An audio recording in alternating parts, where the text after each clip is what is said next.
Good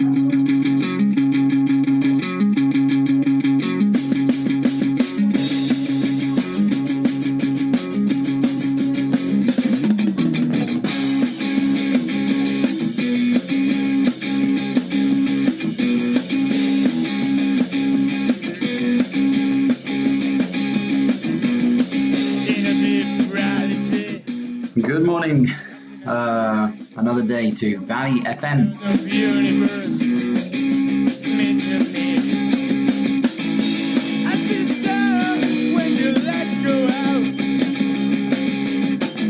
We're almost there. It's the 10th of June. It's Wednesday, the 10th of June. It's very sunny outside. It's almost the summer, really.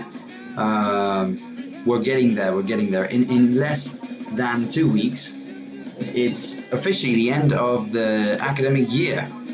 So it's almost the end. We need a chance. Whoa, baby. We need to grammar tonight.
That was, as usual, nothing good with a lot of universes, which we are so fond of. We use it every day to say hello to you. And hello to my students in first of Batch B. Hello. Hello. Good morning, guys. How's it going? Good. Hi. Great. I haven't seen you in a couple of days, have I? Have you been listening to the radio these days? Not really. Not really. Okay, thank you. I'm going to cry inside, but not outside. You won't notice outside.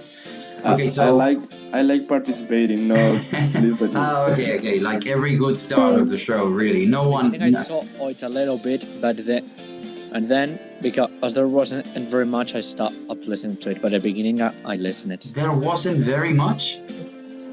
At least when I hear it.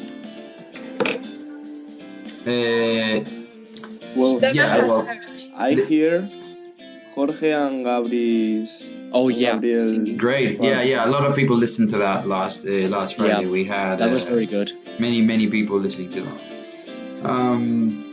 Okay, so for anybody who's in the audience and thinks in a similar way to Joao, because they think, well, no, it's just the exact moments where I put it. It was that it wasn't nothing interesting. So yes. I was going to wait until something. So Anyway, Joao, I'm trying to speak to the audience really. So if anybody thinks like him and says to themselves, "Well, right now there isn't much happening, so I'll just turn it off." You can do that. Obviously, it's you're right, but always look. Please do us a favor. Look at the schedule for the day, because there might be something coming up that you will find interesting in 20 minutes, in 10 minutes, in an hour. So yeah. But we don't know your table today. Yes, it's in the description of the video, always. Really? Yes. I'm just saying this because maybe a lot of people don't know in the audience. Really. Not to criticize you. Really. I'm just trying to, or if you can find a better way to do that, let us know. Maybe we can do it in the comment section rather than in the description of the video. Anyway, let me tell you what we have today. So today, first, you and I are going to read the news. I'll tell you how in a minute. We're going to read the news today. And at 10 after us, there's the 4th of SOC with our random quiz and questions, just for fun, really, with Kevin. After that, there's another debate by the guys in 2nd of baccalaureate, of the international baccalaureate, that is. And finally, at 12, I have my 3rd of SOB students talk about something as well. So you and I today, we start with reading the news. So this is what we do. I'd like everybody to open whatever media they use, whatever app you guys use, to be informed. That is, if you use Twitter, open Twitter. If you use the New York Times, open the New York Times. If you use El País, use open that, El Mundo, whatever it is. A new or a social media? Either, whatever you use to keep informed of what goes on in the world. Okay, we're going to do like an experiment, let's say, of remember when we talked about fake news in class? Yeah. Yes. In fact, it was very funny because we were trying to figure out if one story from a virus in China was real or it was fake. And it was Lucas's idea. He said, "Look, I have an example here of a story that I think might be fake." So we investigated a little, and it was only 2 minutes old, that story, and then obviously it took the world by storm. It was not fake. It wasn't a fake. No, they weren't lying. If you remember, it was right after Christmas. I think the 1st or the 2nd day after Christmas we started with that. So yeah. I don't remember the day, but I remember that Lucas said something of, "Well, this can be real, an epidemic now. It's true. We have to investigate." Yeah, and it's then true. Everything comes. Yeah, everything came. Anyway, so yeah, that's the idea. So Hannah's question was a very good one, because if you guys, for example, if I have someone who uses Twitter to keep informed, or Instagram or WhatsApp, they can do that. But what we will do is, if you remember what we said, is the best antidote against fake news is to contrast information in several, in not just one media press, but several. Try to find the same information in several. So that's what we're gonna do basically. If someone tells us, look, they are, I just got this in Instagram. Is it true? And then somebody else, we will try to contrast the information looking in different sources. What I will do at the same time is I will try to show what you tell me to show. So for example, if you to the audience, I mean, if you tell me, oh yeah, there's this piece of news in the New York Times. Let's find out whether it's true or not. I will show that. Okay? Yeah. Great. So let's get started. I'm going to start opening pages here. What do you normally use? Like what I have been thinking, I use Instagram, but Instagram. it happens that the news that are not like important news or controversy news, Uh-huh. it falls down in Instagram, and Instagram falls of that notice. But now, for example, I'm looking at it, and it's not anything interesting.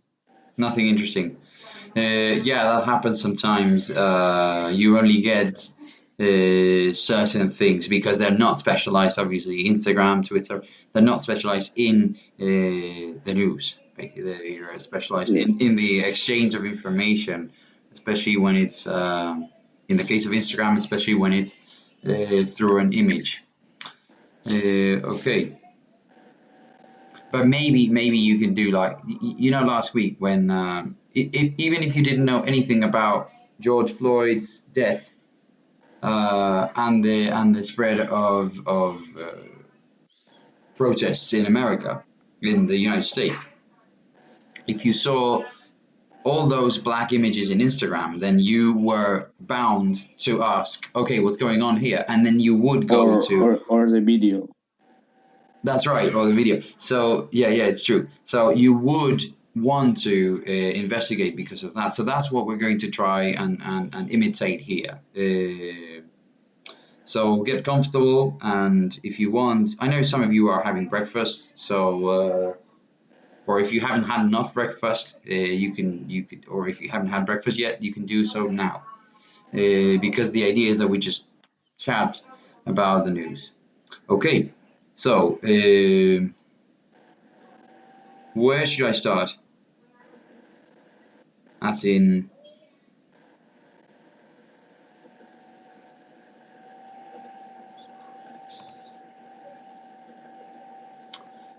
right, here we go.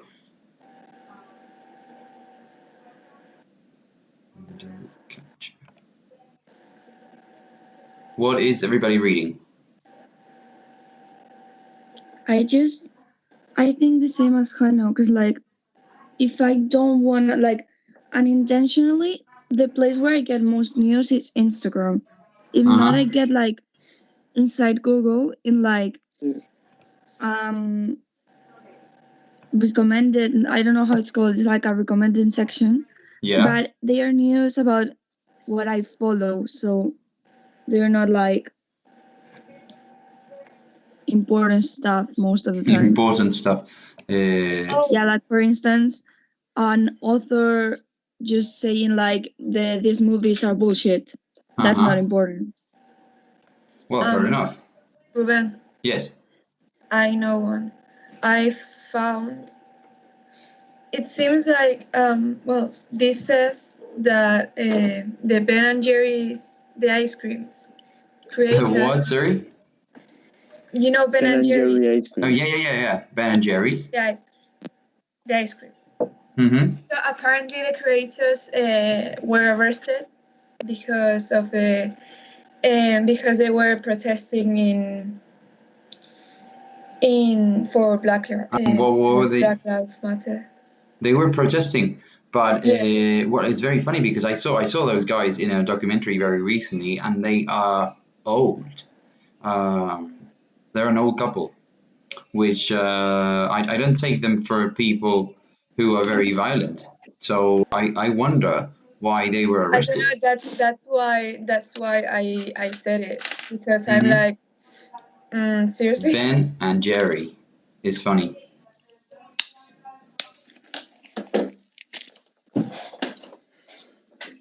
Anyway,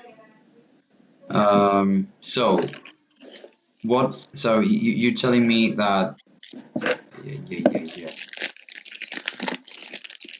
So you're telling me that you have opened Instagram. So should I open Yes. Instagram as well?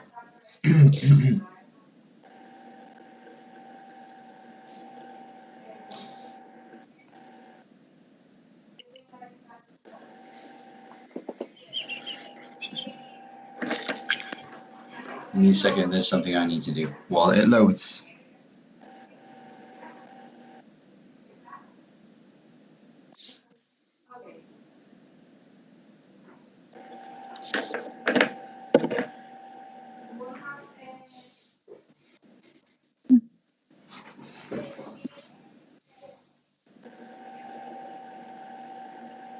Yeah, I guess that's my.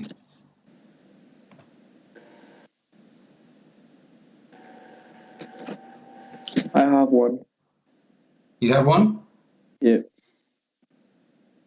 Do really the bands, the shoes, when you Bands. throw them to the floor, Yeah. do they really fall with the Sole first. yeah? Let me see if I can find something about that. Where did you find it? In Instagram, Instagram. but Okay. I lost it. I'm going to try and find it in the New York Times. If somebody else can contrast another source. Well, it was a video. So maybe them. yeah, maybe this is one of those cases in which we're dealing with publicity, really, an advertisement rather than a No, it story. was not for selling them, just for fun and Just for fun. throwing it. But sometimes no, I don't find anything here. Sometimes the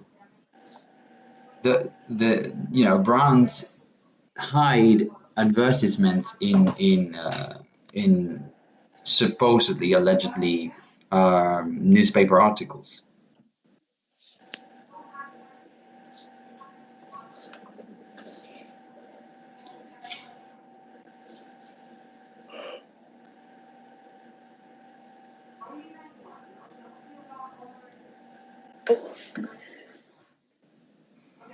I like this one. Spanish cabinet approves decree for new normality after coronavirus state of alarm ends.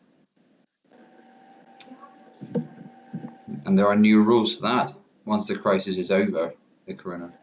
Well, once the state of The alarm corona ends. crisis or Yes. the economic one. This one. The coronavirus, the new normality, as we call it in Spanish. Yeah. Oh, and I read about this morning, and this is basically the good story or the positive story of the day. The Spanish government has approved a law against child abuse, basically, like some sort of protection, which is which has been celebrated by famous pianist James Rhodes, which, if you know him, I think he lives here in Spain, which is why he's always in the news, or very very often in the news, because he writes books here in Spain as well, and he gives interviews. He's very active against child abuse because he was a victim of child abuse when he was a kid, and yeah, this is a big step, really. But which is the law? Or Well, basically, what happens is that the law now punishes more severely child abuse, basically. So that means that children who are victims of child abuse are more protected, let's say. Yeah. So here it is. What it does is it protects. Look, it sets protection measures for children and teenagers at risk of abuse.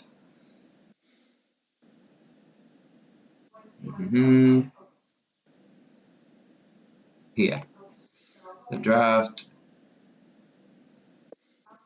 The draft bill extends the statute of limitations, which I didn't know anything about, to be honest, on the most serious crimes committed against minors, introduces protocols to be followed by schools, as well as sports and leisure centres where minors are present, and makes changes to judicial procedures. This is so basically making sure that there are measures taken by every institution in which there's a number of a considerable number of minors, and it makes them have a protocol, basically, like a course of action with minors in general, so that they're never, alone in a room or something like with an adult and things like that. It's very. This is James Rhodes right here. Look, that's James Rhodes. He always looks like he slept wherever he is, right? He looks right now in this picture. He looks like he fell asleep here during a theater play, and he just like woke up. We are not seeing the photo. Oh right, yeah. Sorry. Only my bad. I'm sorry. Yeah, that explains many things because I was reading stuff, but you were not commenting on it. Anyway, my bad. Like I said, here now you should be able to see it. Yeah. Yep. Now. I don't know what's wrong with me these days. Yesterday, I did an interview to a group, which I was very happy about, and by the time I finished, I realized for some reason their voices had not been recorded. So the recording is me speaking alone to the silence. It's terrible because it was a very good one. It would have been a lot of fun. So yeah, but now, well, it's all the same. Really, it's too late for lamentations. But anyway, so yeah, that's him right there. Do you not think that, with that hair and everything, that I mean, I shouldn't be making fun of him, but yeah, it's funny. He always looks like he just woke up from wherever Yeah. he is. Yeah. Anyway, if you don't know James Rhodes, there's a very good. Well, he's written many books about music. He has a very special sensibility for music, and yeah, he also writes about philosophy. He also writes about his experiences as a victim of child abuse when he was younger. So yeah, he is a very interesting character to get to know. Anyway, so He writes about everything. well, yeah, well, I mean, he is a musician, so that's the first thing he's interested in. He writes about, and but he was taken advantage of. He was raped when he was a kid, and to Yeah, but hear about him. philosophy. No, what I mean is, well, he has had time to think about. Well, he doesn't write about philosophy in a formal way. He doesn't write Yeah, about but about controversy that. themes. That's right, exactly. About yeah, his philosophy, shall we say, of life. Um, so here are the protocols that the draft, let's say, legislation is called here. It was called a bill. In I mean earlier on in the article, it creates protocols against school bullying. So something similar to what we already have in our school, the Kiva sort of method that was so let's say controverted when it first came because uh, we had those waistcoats, if you remember, those vests, as people say in You America. were very funny with the. Yeah, I know.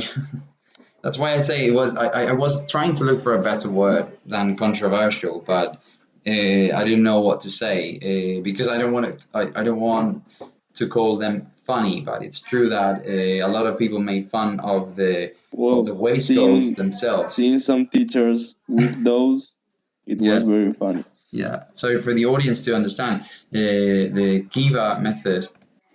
Now that I have right, Kiva Finland is a Finnish anti-bullying program that some schools have adopted, let's say, and in our case in our school we adopted it some 3 years ago, I think 2 or 3 years ago. We are a Kiva school, and one of the things that, well, it has many positive things, obviously, because what it does is it focuses on prevention of bullying in schools, which I think in our school works to the best of its ability, I think. Also, I don't think in Spain, in Spain, bullying is not perhaps as problematic as in other countries. I would like to think, but in general, I think in our school it works just fine for the moment. In case in the sorry in terms of prevention, there is a whole system in place there. Maybe you don't see it, but there's a whole system in place there of recognition of strange behaviors and well, basically um, there's a number of people working on writing reports and carrying out investigations about particular cases, and together with the teachers and the tutors of who are basically watching students in the playground and in class, um, we are able to in most cases predict when there's going to be a bullying situation or case. But anyway, I was going to say something else about that. Oh yeah, the waistcoats. So basically, there's I don't think, how does it work? How does it work? Let's see if we can find one of those vests here. For some reason, our school decided to wear certified trainers to make teachers wear a light, like fluor green waistcoat. It's yellow. It's green. Yeah, it was yellow. I've been seeing it in the teacher's room for as long as I can remember. Look, Kiva waistcoat, vests. Or green a little bit, but I remember it being yellow. Yeah, it's one of these colors that is so bright that you don't know whether it's yellow or green. Kiva vests. it's not that. Oh my god, I just found something even better. Kiva store. Really? I don't think I'm going to find this, to be honest. But it really just looks like those people put on for not getting run over in the traffic. Yeah. Yeah, exactly. It They doesn't- basically It was to expose the figure of the teacher or something like that. I wish I could find it so I could show it, but I'm afraid I'm not going to be able to. Yeah, here it is. Here. Somebody was It's so yellow. kind as to upload a picture of that. Here it is. So this is the Kiva waistcoat that we're talking about, that some of us had to wear for a time, and I honestly don't know. Yeah, well, I do. I know what the intention is behind that. The supposedly we have to wear those for kids to be able to find the teacher or the adult in general in charge of the playground or the dining room or the corridor more easily because they see you from a distance. But I never saw the point really. I think this is I our agree, school. because you wore it for like a month. You wouldn't even wear it in like the lunchroom, which Yeah, is because probably the hardest the- place to find a teacher. the thing is, we at first we didn't have enough, so we had to share them because we hadn't basically they haven't this is our school, I think. No, Right? it's Something Las Tablas, something no, Navarra. Alicante, Oh no, we don't have the same, but they look like our school. no. Anyway, Sorry. we like I said, we didn't have enough vests, waistcoats for everybody, so we had to, because we hadn't got enough from the program. they I think there was a mistake with how many teachers there were in our school in every playground or every recess. So we had to share them, which is why some teachers would wear them, some teachers would not, and so it was very chaotic at first with the waistcoats. But anyway, the idea of Kiva is not to wear just to wear a waistcoat and go around. It's basically making everybody in the education process, both teachers, teachers, parents, and students, most of all, aware that bullying is everybody's responsibility, basically. That we should all do something about it before it's too late, before something bad happens. Anyway, so yeah, we're talking about that. It also creates protocols against sexual harassment, gender violence, domestic violence, suicide, self-harm, and any other form of violence to be applied at all education centers, as you can see. There'll be similar protocols against violence. I think this is one of the reasons why, if you remember, we had a conversation about the use of mobile phones in schools.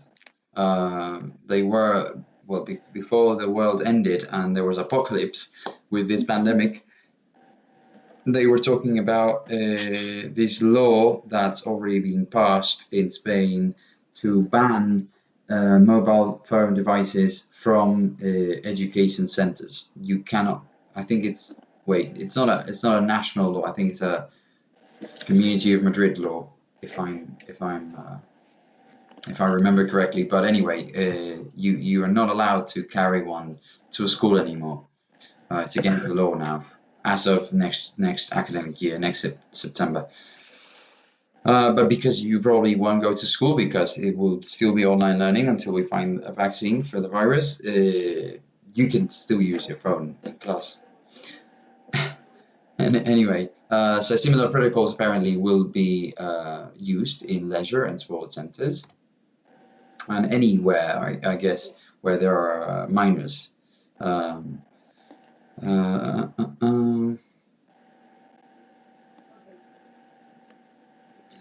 It says here that the draft also sets out a protocol for healthcare centers. So everything where every single institution where minors are involved has now new laws and new practices, let's say, to make sure. It doesn't go into details anyway, but there is a protocol now, which is always positive, I think. Anyway. Nice. What do you think about that? About which part? I don't know, about violence against children. Do you like it? About what? About the new the bill, the new bill. How we are going to finish, but Elisa is angry with me now. Sorry, Elisa, I didn't mean to be curt, but I thought it was a very obvious question. What do you think about this bill being approved?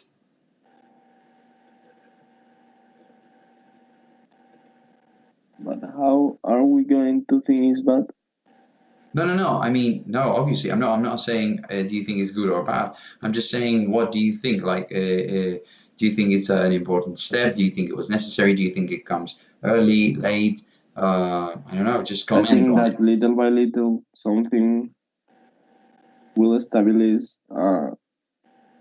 And I don't know if this is the way to people to not commit these acts. Mm-hmm. Is good. Yeah, very good. I think What it comes late.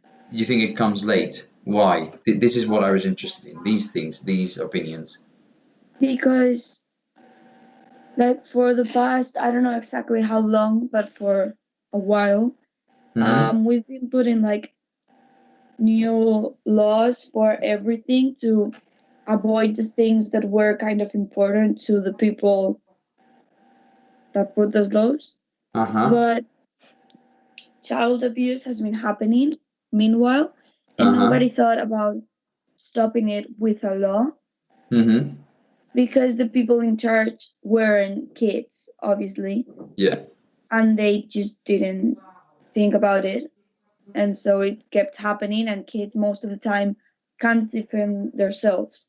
absolutely. I agree with you. I mean, I think it's never late for something that is good. And obviously, as Hannah says, little by little, these things are obviously working towards a positive goal. But it is true that in our country, sadly, in the last few years, we have been so worried about, excuse me, I have to say it, unimportant things like political decisions, such as Catalonia. exactly letting a part of the population vote or not, deciding or not deciding over matters that are. I'm sorry to say, this is going to be unpopular, but um, of very little importance when you compare them with health and education, for example, for starters. And you cannot just say that in Spain we have the best education system possible, and there's never anything to improve, because it's not true.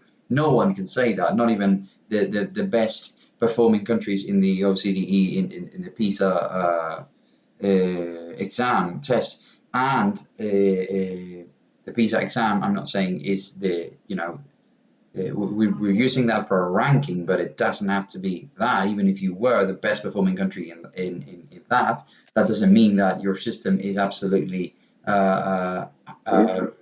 perfect. So you see what I'm trying to say? Education should always be a priority. Obviously, I'm not impartial because I am part of education, and I see how sometimes we get neglected. But yeah, this is, and obviously for me, this is a big part of education as well, because it has to do with minors, and I work with minors. Um, yeah. So yeah, No, I agree I with think that both. it's not too late because, well, um, when if they have uh, post this law Mm-hmm. uh, 2 years before, we have said that we would have said the same. Yeah. Yeah. Yeah. Like Yeah. Yeah. Yeah. child abuse is something that has been happening throughout many and many years, Mm-hmm. and always is going to be late. Yeah. But Yeah. Yeah. is what you said, better late That than never, exactly. never. Yeah, yeah, yeah. No, I agree with you. It is, some people will obviously the victims of child abuse will tell you it's too late. Well, not too late, but it's late. This comes late. And other people might tell you, well, there hasn't been many cases, so at least that. But anyway, we celebrate that I think we should celebrate that this step has been taken towards taking prevention more seriously, basically, which I think it is Obviously, something that everybody should. There is something I have to comment on that I really like about I like, and also I think is culturally difficult to adapt to Spain, but I think I'll share it with you to see what you think about it. Um, in England, in the UK, you cannot a teacher cannot be alone with a student in the same room without they any other cannot be adult alone. person. No. So what happens is, for example, let's say that the the the class is finished, the lesson is finished, all of you come out. When we were in class, imagine, when we were in the school. And Hannah, Yeah. you have a question at the end of the class, and you tell me, oh, Ruben, and you don't realize that you're the Or I only one left in the class. book and I have to came in class. Exactly, or something like that. You don't realize you're the only one left in the class. It's my responsibility as a teacher to tell you, wait a minute, Hannah, go and open the door, ask a teacher either in the corridor or in a nearby class to come in, and then we can have our chat or our whatever it is, our intervention, let's say. That's how seriously they take it. And there are obviously other things. For example, what if you will be asking yourselves?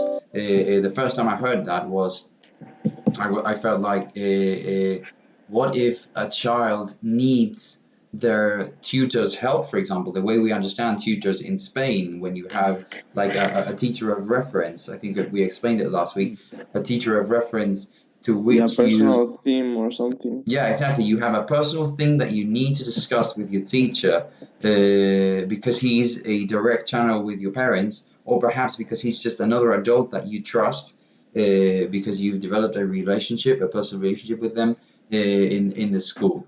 That is something that happens in Spain because of the way we are and the way the school system is assigned. And it is a positive thing sometimes when, when, like I said, when you develop a good relationship with your teacher and you can talk about things openly, you learn from that. How do you think, what do you think about what I just told you that happens in Britain? Do you think we could apply it here? No.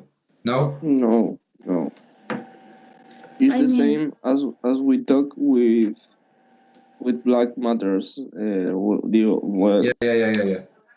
like the people that commit these acts are not teachers, are Uh, bad people. yeah, Like, exactly. Yeah, I absolutely agree with you. it's Retweet, the same actually. as the ones who kills the black people is not the police, is the racist Yeah, is. guy that Hmm. now is a police, but Yeah. Tomorrow it could could be be someone who owns everyone. a shop, for example, and they say, "Don't come into my shop or I'll shoot you." Yeah. Yeah, Absolutely, I agree with you. And it's very important that we separate in any kind of violence, I think. But in general, I think it's an intelligent uh, thing to bear in mind, never to condemn communities of people, or never to yeah, condemn, never to generalize if we can avoid it, because generalizing or generalizations are never a good friend, as it were, of reason, I think. yeah. Yeah, right. I think. Does anybody else have anything else to say? Because I don't think we have time for one more, I and it just was very interesting. What I is that? wanted to say Uh-huh. that, like, about the teachers, that I think it would be, even if like somebody wanted to, it Uh-huh. would be hard to implement that law or whatever, because of the relationships we've got with our teachers. You, Like, yeah. No, go ahead. like Sorry. here, a teacher can be sort of like your friend. Mm-hmm. Obviously, in a more polite way, you don't go out and you don't get drunk or whatever you do with your friends. But like, you can confide in him and like speak to them like an equal. Yeah. But at least when I was in England, they just saw teachers as like teachers, not Yeah. even human beings. So it was Mm-hmm. like needs whatever, and it was very like Cold, I suppose. cold Yeah. Yeah. between student and teacher.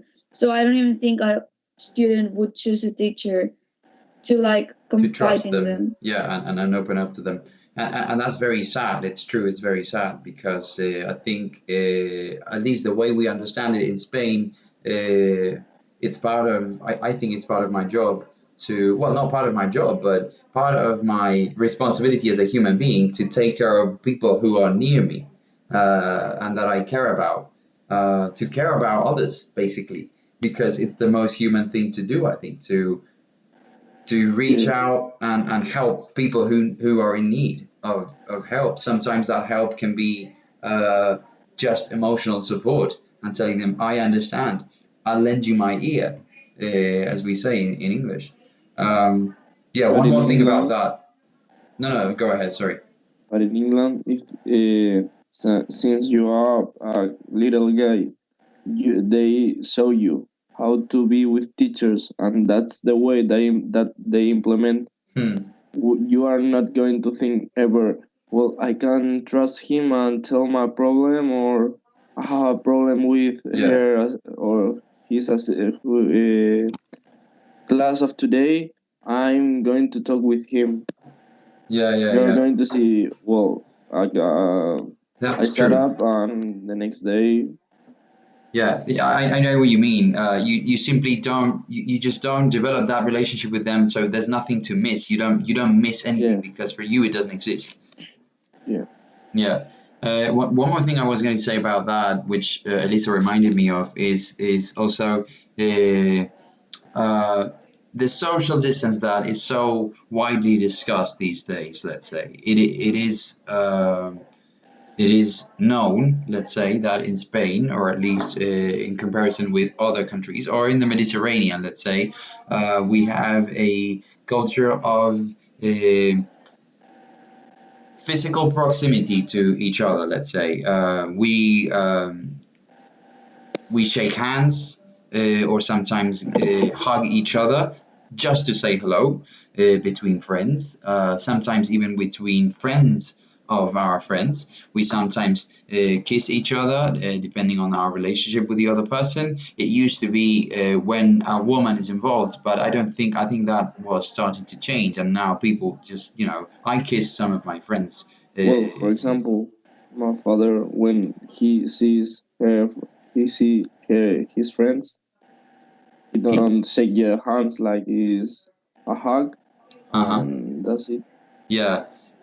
So yeah, that's not something that happens everywhere across the world. In some countries, it's just people just say hello from a distance. They just wave their hand or they smile, and they are also showing appreciation of the other person, but from a distance, keeping the social distance. What I was going to say about that is in schools in Britain, the same let's say protocol or methodology applies, and uh, teachers are under no circumstance allowed to touch a student.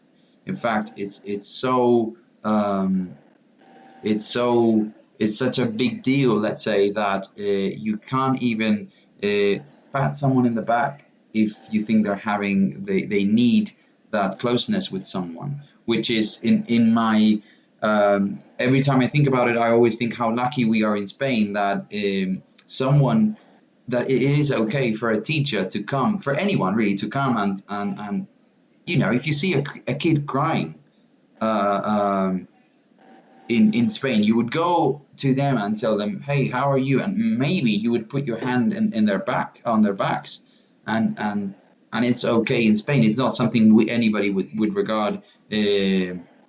It's something that we regard innocently. We don't think that anyone is a pervert because they are putting their hand on someone's back. Whereas in other countries, like I was saying, not just in Britain, but it was just an example, you're not even allowed to move your hands, let's say, near a child. You have to keep your hands behind your back when you approach them and talk to them from a distance. And like I said, always with another adult It seems present. like if you were in quarantine.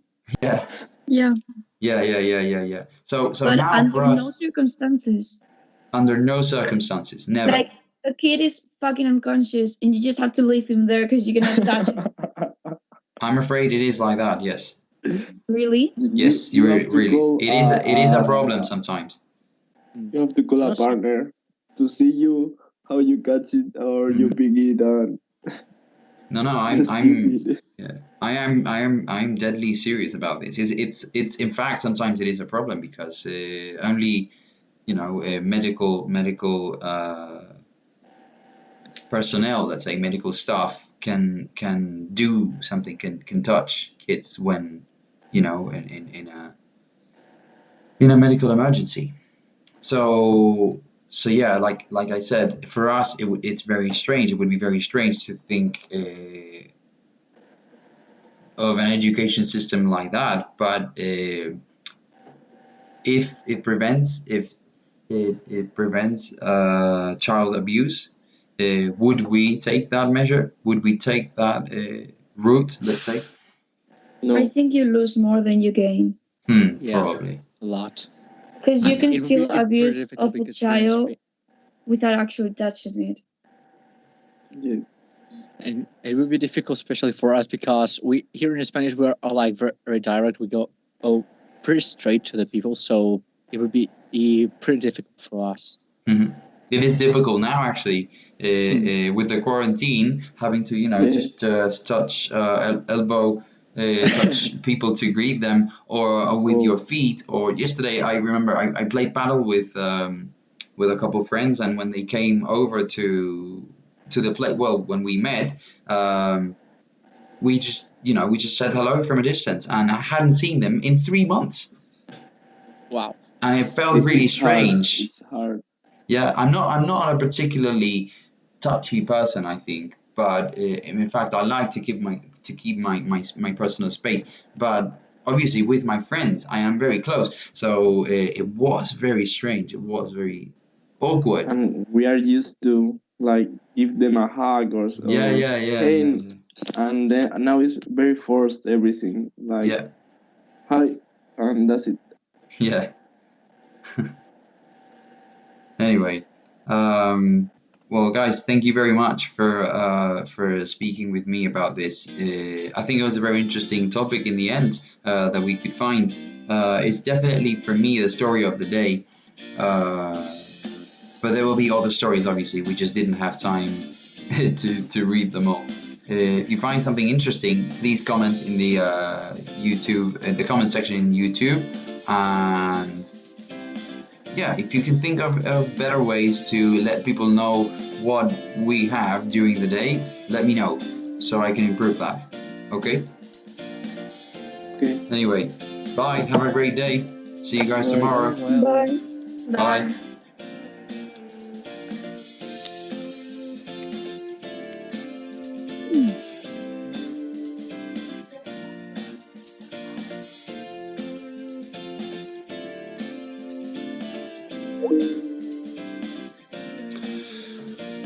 That was it for us for first of batch B.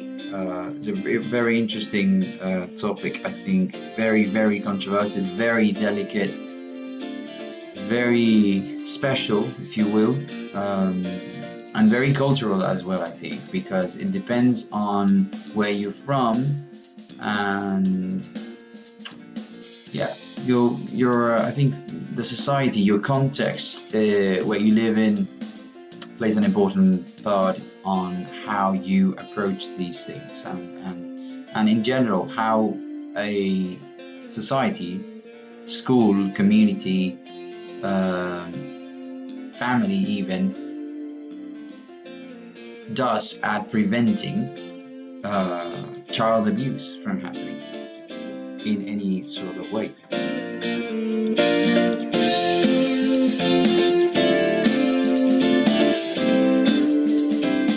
Next up is fourth episode, and Kevin, if you remember that from last week, the same thing's going on now in 5 minutes after the break.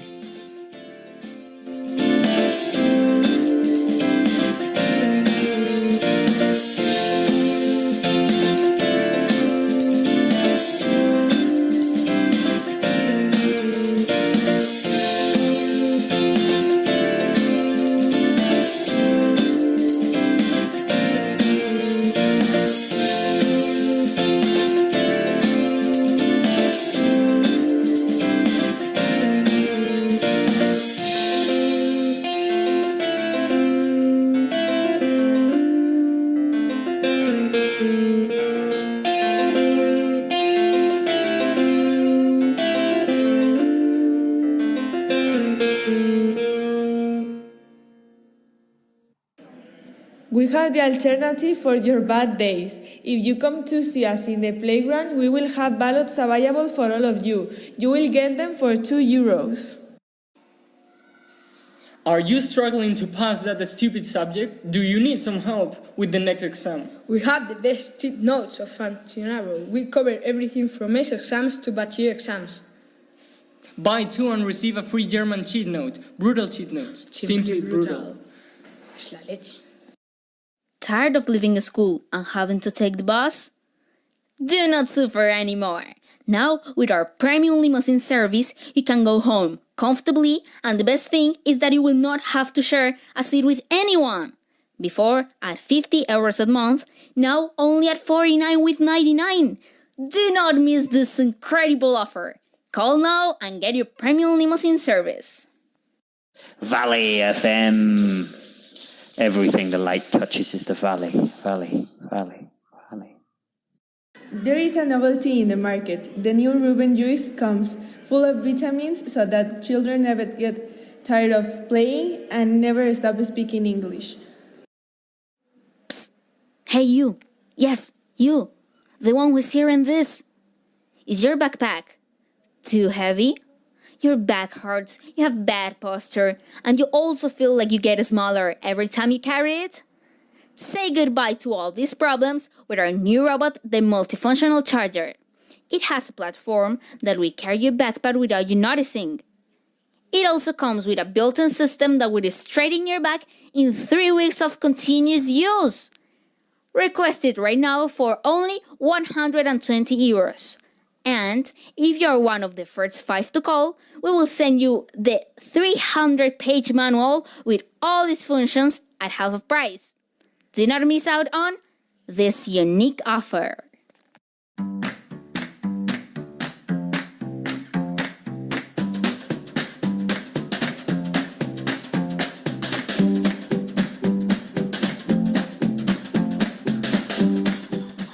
We're back, and like I said, like I promised, here we are with my fourth semester students who are also already here, I think. Hello everybody. Hello?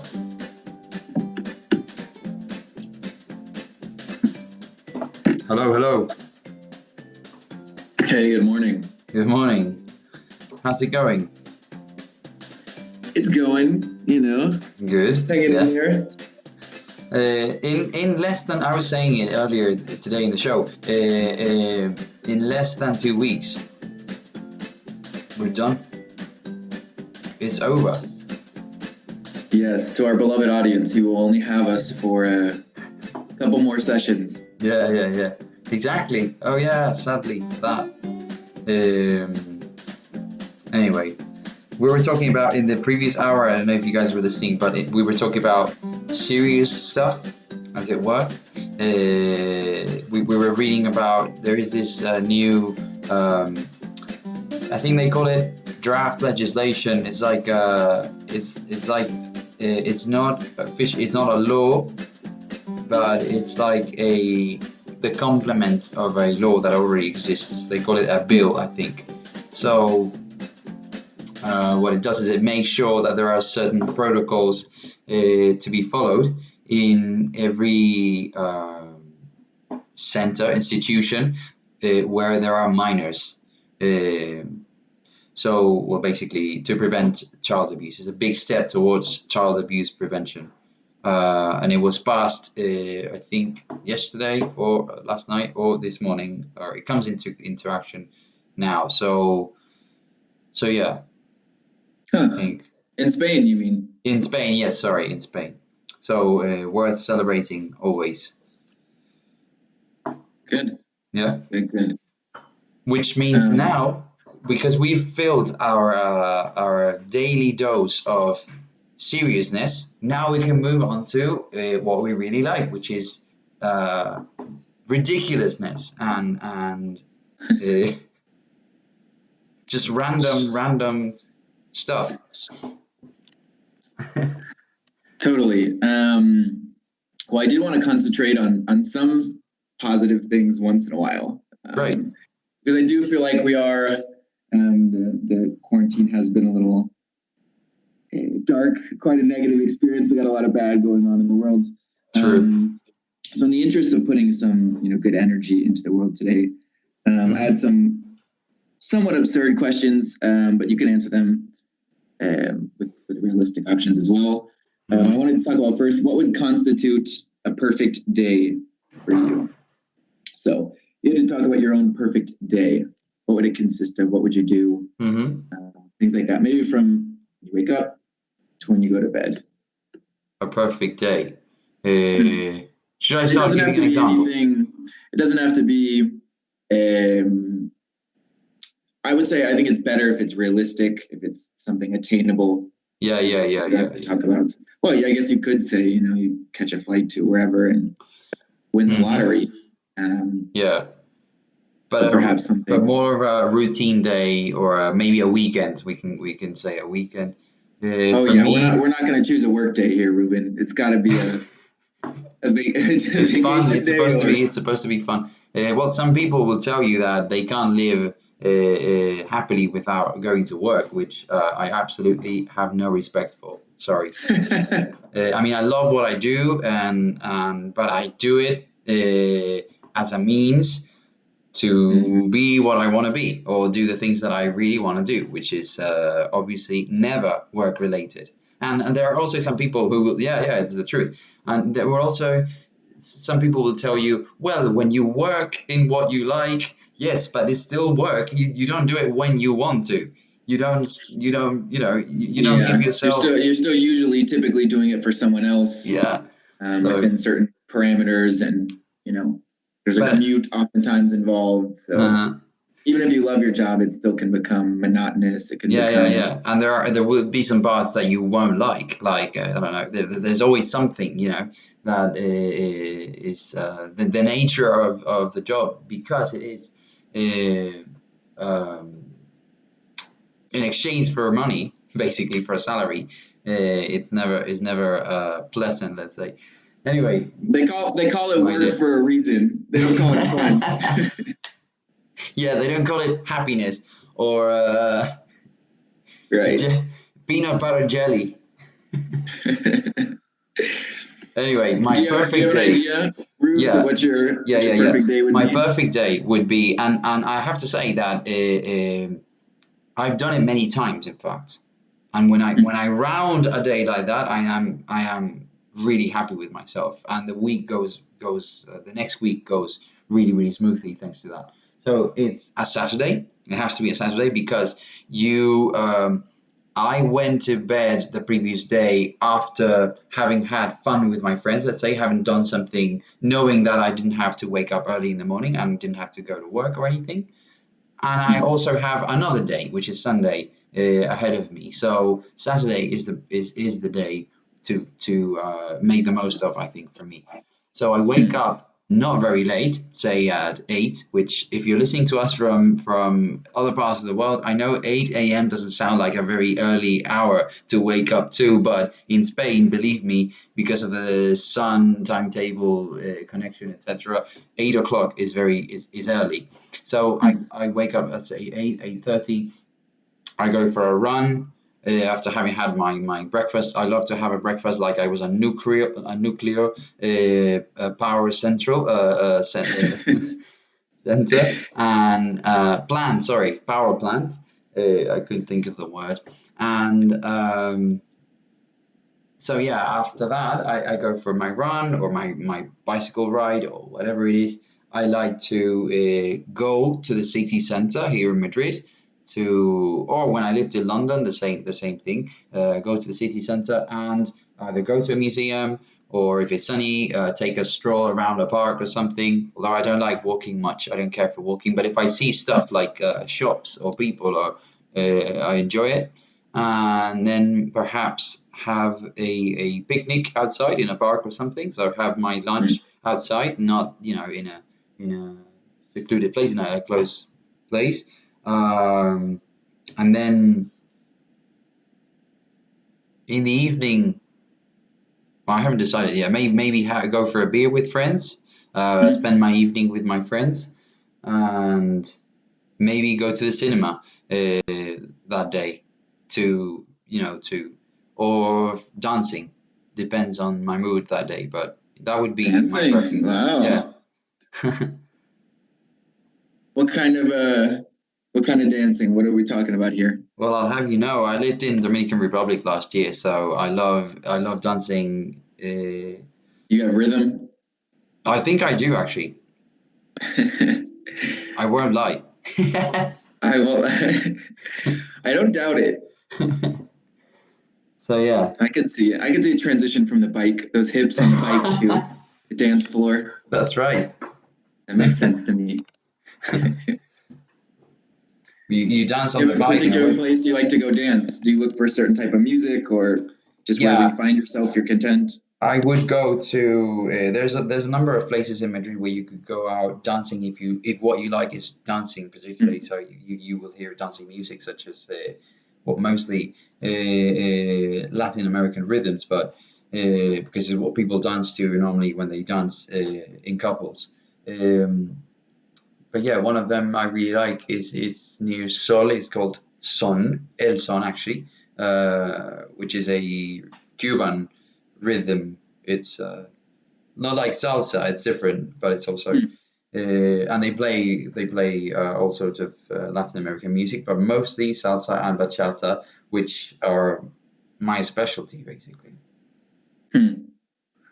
I need a place that's a little more crowded, so that nobody can see my terrible dance moves. You know, it's not not because I like that large amount of people or anything like that. It's just because the eyes. Right. You don't like is the feeling that I like there to are eyes camouflage myself as much as possible in any dancing situation. But maybe a few years in the Dominican Republic wouldn't. Definitely, even a few weeks. I'm betting because everybody does it. So when you're in an environment where everybody, can start dancing at any given time, not when we're working. Obviously, we're talking about happy days. But people do it without worrying about other people looking at them, and in fact, other people hail at them and go, "Yes, brother. Come on, dance." Yeah. Everybody's very happy when somebody else is dancing. Everybody's sort of happy for them and like they celebrate and they go, yes, because they're in that mood always of if somebody starts dancing, it's like, oh, everybody, join in as well, even if just with words or cheerings. So it's very special what happens there. It's quite the opposite, I think, to what happens in the Western world or Western countries. I think we are all very judgmental, I think, and when somebody starts dancing, we think, oh, who does he think he is? For sure. And that's what we have that in the back of our heads, and that's the reason why many people won't start dancing so easily, I guess. Totally. Anyway, let's hear it from some of the guys here. Maria, hello.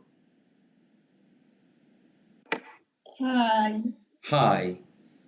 So, do you remember the question? Yes, but can you repeat, please? Sure, I remember, but please can you repeat? That's a very good, a very intelligent game. What would constitute a perfect day for you, Maria? So from start to finish, the perfect day for you. And like I said, specifically something attainable, something you could do. I don't want to hear, I mean, you could include winning the lottery, but the chances of that are very low. Okay. So maybe something typical, maybe something that tells us a little bit about you. Something like Ruben said, this is a day that he's lived before, right? The day he explained was something he's lived numerous days in his life. So maybe you can pick different things from daily activities and put them together for a perfect day, or something that's attainable, but maybe you haven't done yet, whatever it may be, your perfect day. Okay, I think my perfect day will be being with friends or traveling, because we have a caravan and we travel to Spain and Europe with it, and I love it. So I think traveling or being with my friends would be the best plan. Good. Where have you traveled? Normally to the north of Spain or France. Wonderful. And you usually go with your family or?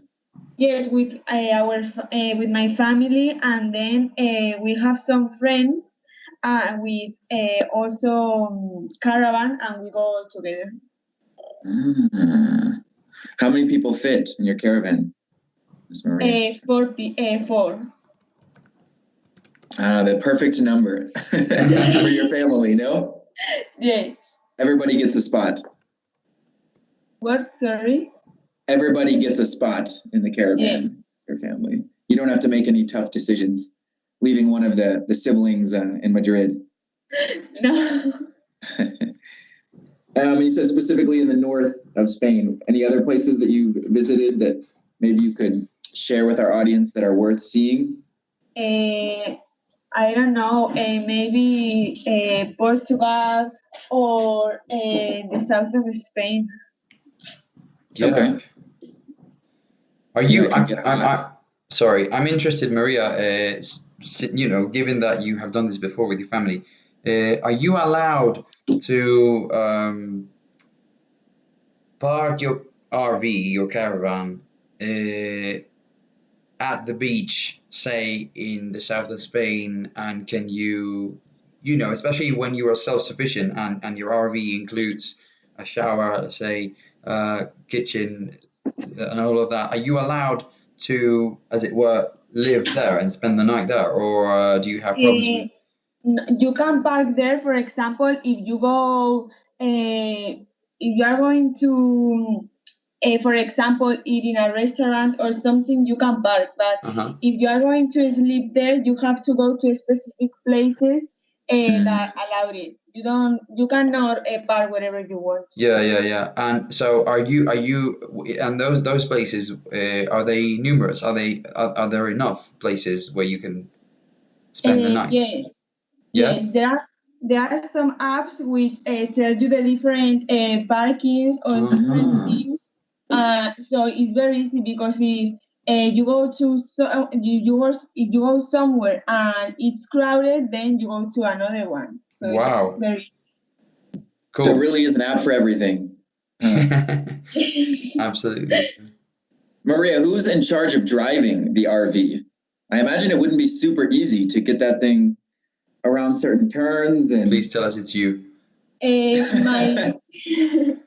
My dad is the one who drives it, but my mom the last year I don't know how to say it, she approved the test, so she got her license. We say. Yes, she got her license and she can also drive it, but normally my dad. So because you need a special license for RVs, don't you? Because they are big cars. Yes, it depends on the length of the caravan. Is caravan a common word, Kevin, in the US at least? I think we would typically say RVs. RVs.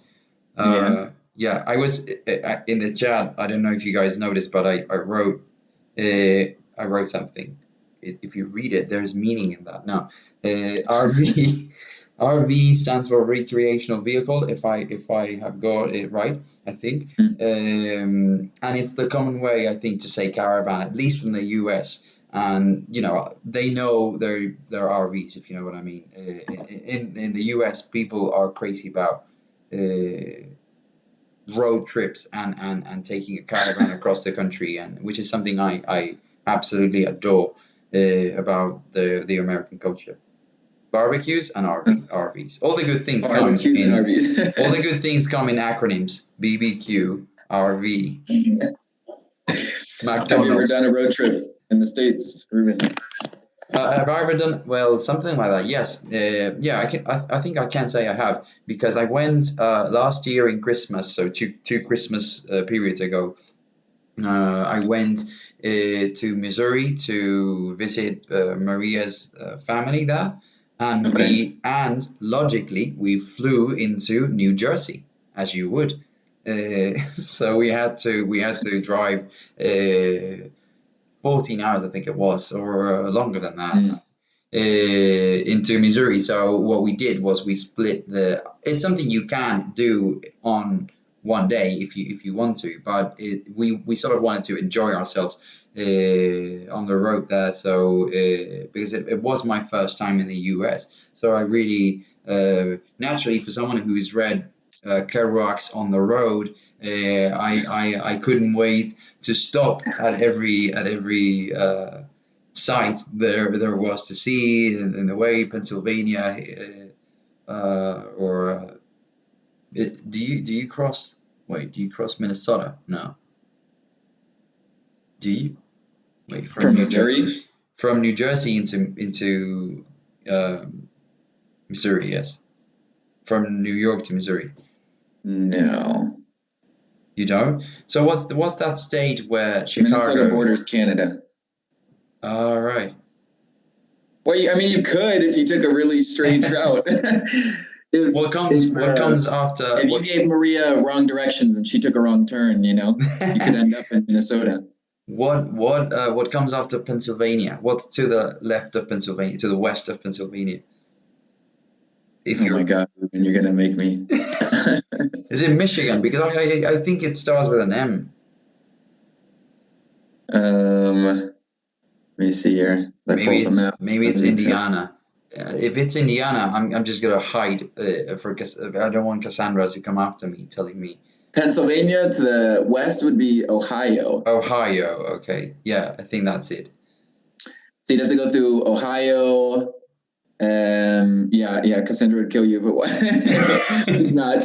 And then Indiana, Illinois. Illinois, yeah, I remember Illinois. And then Missouri. I guess it kind of depends on the route you take. Maybe a quicker way. Yeah, I guess it depends on the route you took. You I think there are two ways. Stop in Kentucky, which I know is a huge. There's a lot of visitor attraction there. Just teasing you, Kentucky. I had a bad experience on a road trip with that one. So,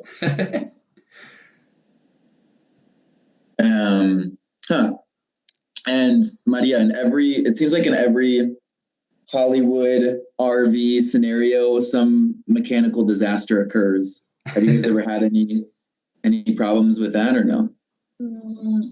Now, no. When we started with it, when my sister and me were kids, I think so, because I don't know, it's something new, but now we know how to manage everything, so we don't have problems. Good for y'all. Well, super interesting choice. Didn't know you guys did that. Let's open the floor up to someone else. Someone else would like to talk about their perfect day. Maybe we need to pick individuals. Yeah. This is a roster of the best, really, what we are left with in June. So whoever you ask, I think it's safe to say that they will respond, they will answer, and most of them in good time. So, I mean, you've got Jorge here, who's the star of every one of our lessons. Nadia, Anna, Melissa, Carmen, Sergio, who's also... Let's go with Nadia. Nadia, could you tell us a little bit about your perfect day, what you would do, who would be there, and stuff like that? I think my perfect day would be a typical summer day with your friends. You spend all the day with your friends until late night, but you are not in a party. No, you are chilling, and then you go to your house, and that's it. I mean, no, I don't know. Yeah. What would you be doing with your friends, Nadia, on this summer day? I imagine you guys are going to try to spend time outside.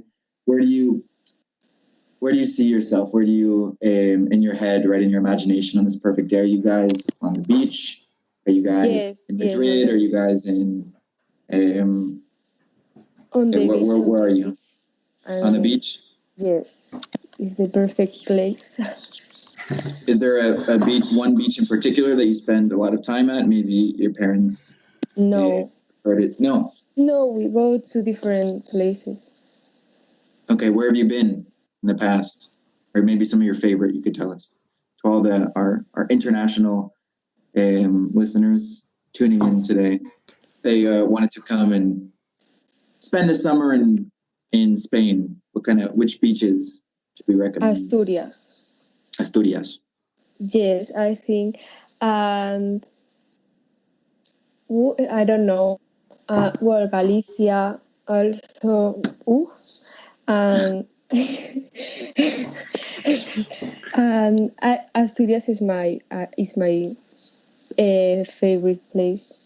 So you prefer the north to the south? Beach, yes, I think. Yes. Is there something? Okay, beach, yes. Is there something about the south you prefer to the north? I don't know. I Weather? am very special with the food, so I don't really eat things that are common in that places. Huh.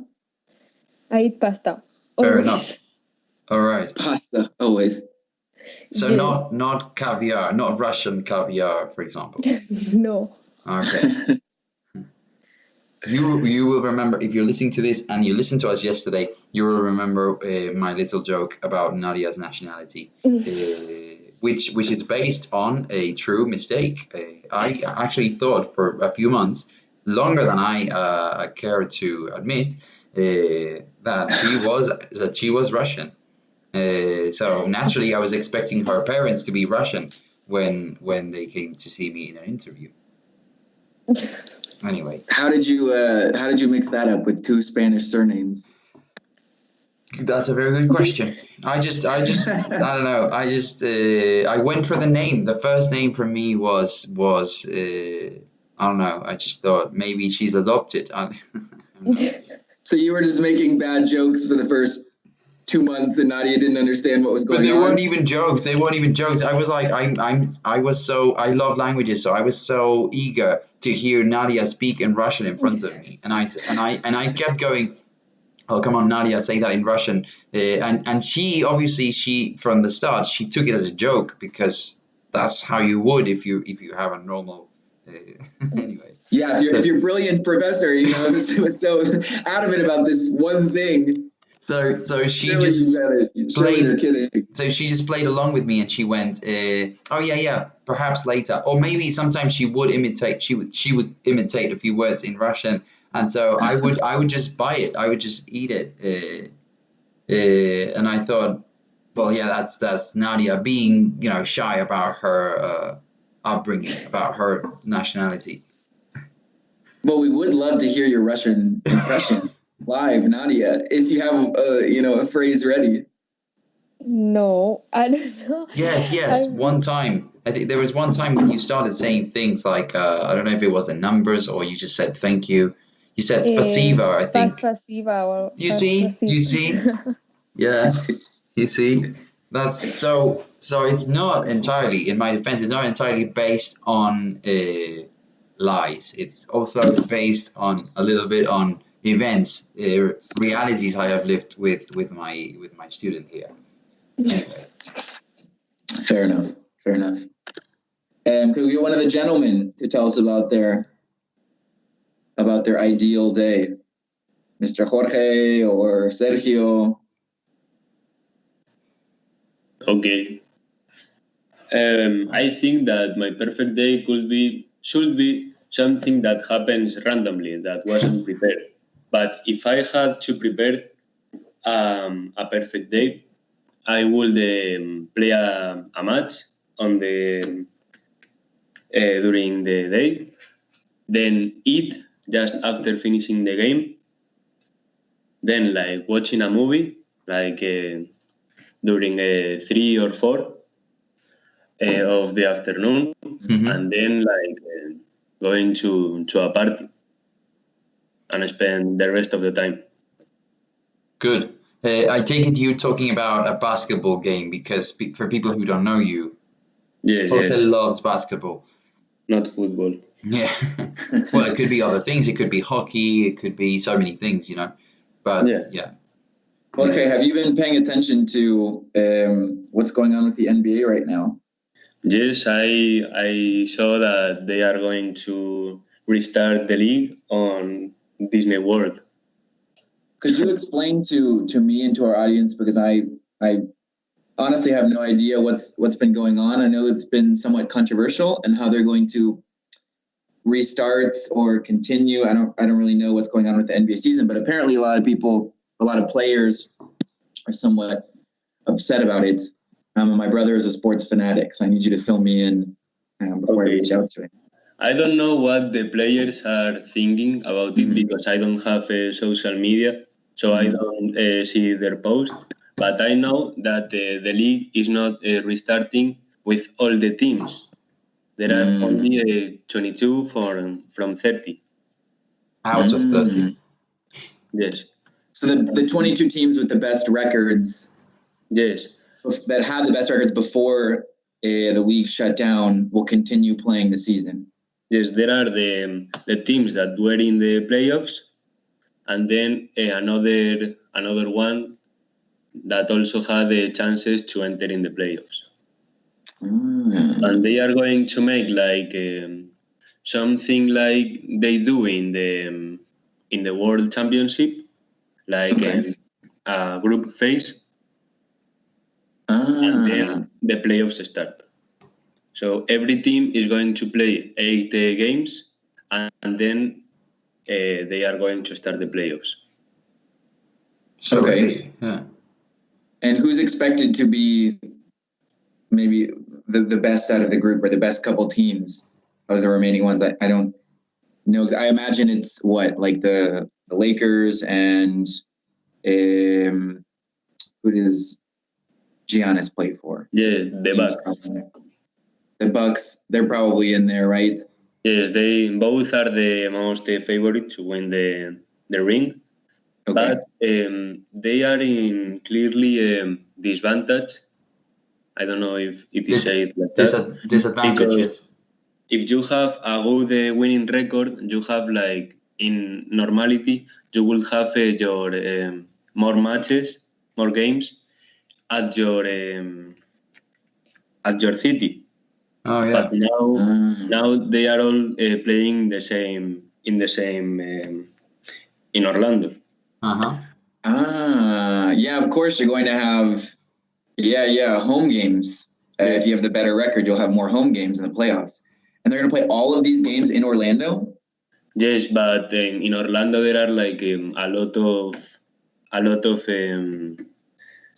courts. Sports pavilions, yeah. They could be playing from 6 p.m. of here in Spain to 6 a.m. Ooh. During all day. So it's... Hey, well, I'd be very happy if they play 6 p.m. Spanish time because yes, it will be very great. Because it's so hard for us to catch games here, to watch full live games, and it's watching the highlights is just different. Like, we can see Luka, whatever, score his 25 points, on highlights, but you miss how he got where whatever. I'm no basketball expert, right? But the strategy that was going on beforehand, or the kind of back and forth between the two teams, and how one went on a run. So it's hard to kind of piece those highlights together. If you watch highlights, you know that if they throw, it's going to be a point. So it doesn't have any... That's totally true, right? On highlights, they don't show many misses. Yeah, so I don't like that.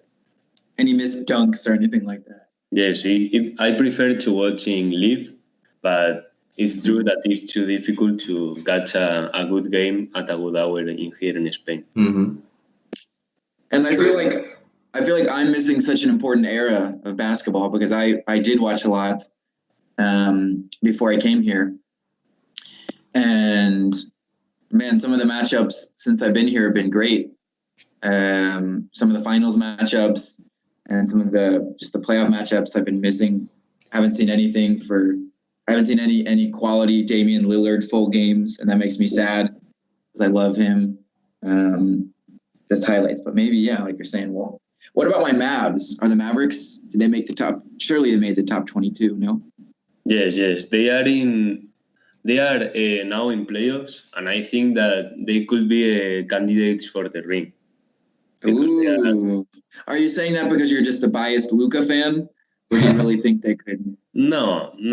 I like I'm a fan of a player in all the teams. Okay. So I don't know. I don't mind who wins the ring because I like fan of every team. So I don't know. That's a good way to be happy with the results of the NBA Finals, is to just root for every team. Yes. And also, if you are in 3 a.m. watching a match and your team loses, it's like, no. Yeah. A big waste of time. Yes, you hate that. That's a very good point. Good. Shall we move on to another question? With Serge, would you like to answer?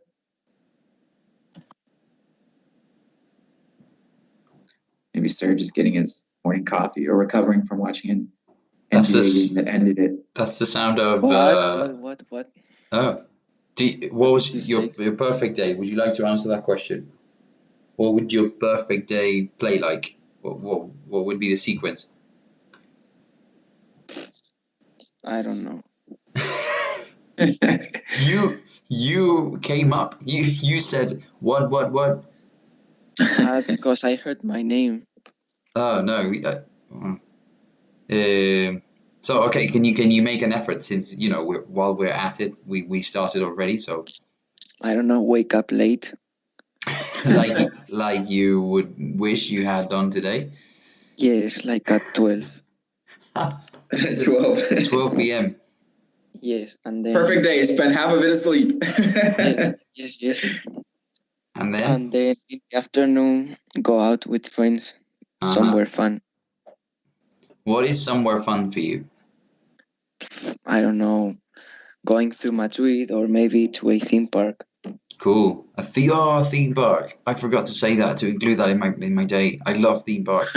But if you spend the whole day in your theme park, then there's nothing else left. There's no time left for other things. And yeah, you have fun all the time.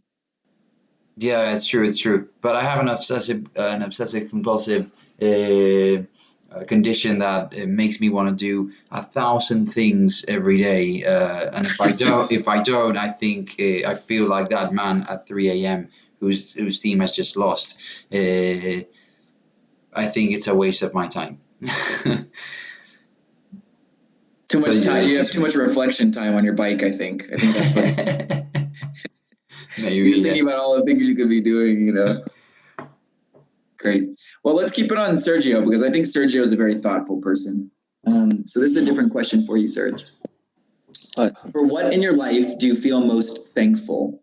So what are you most thankful for in your life? It could be a person, it could be an opportunity, it could be a particular thing, whatever you're most thankful for in your life.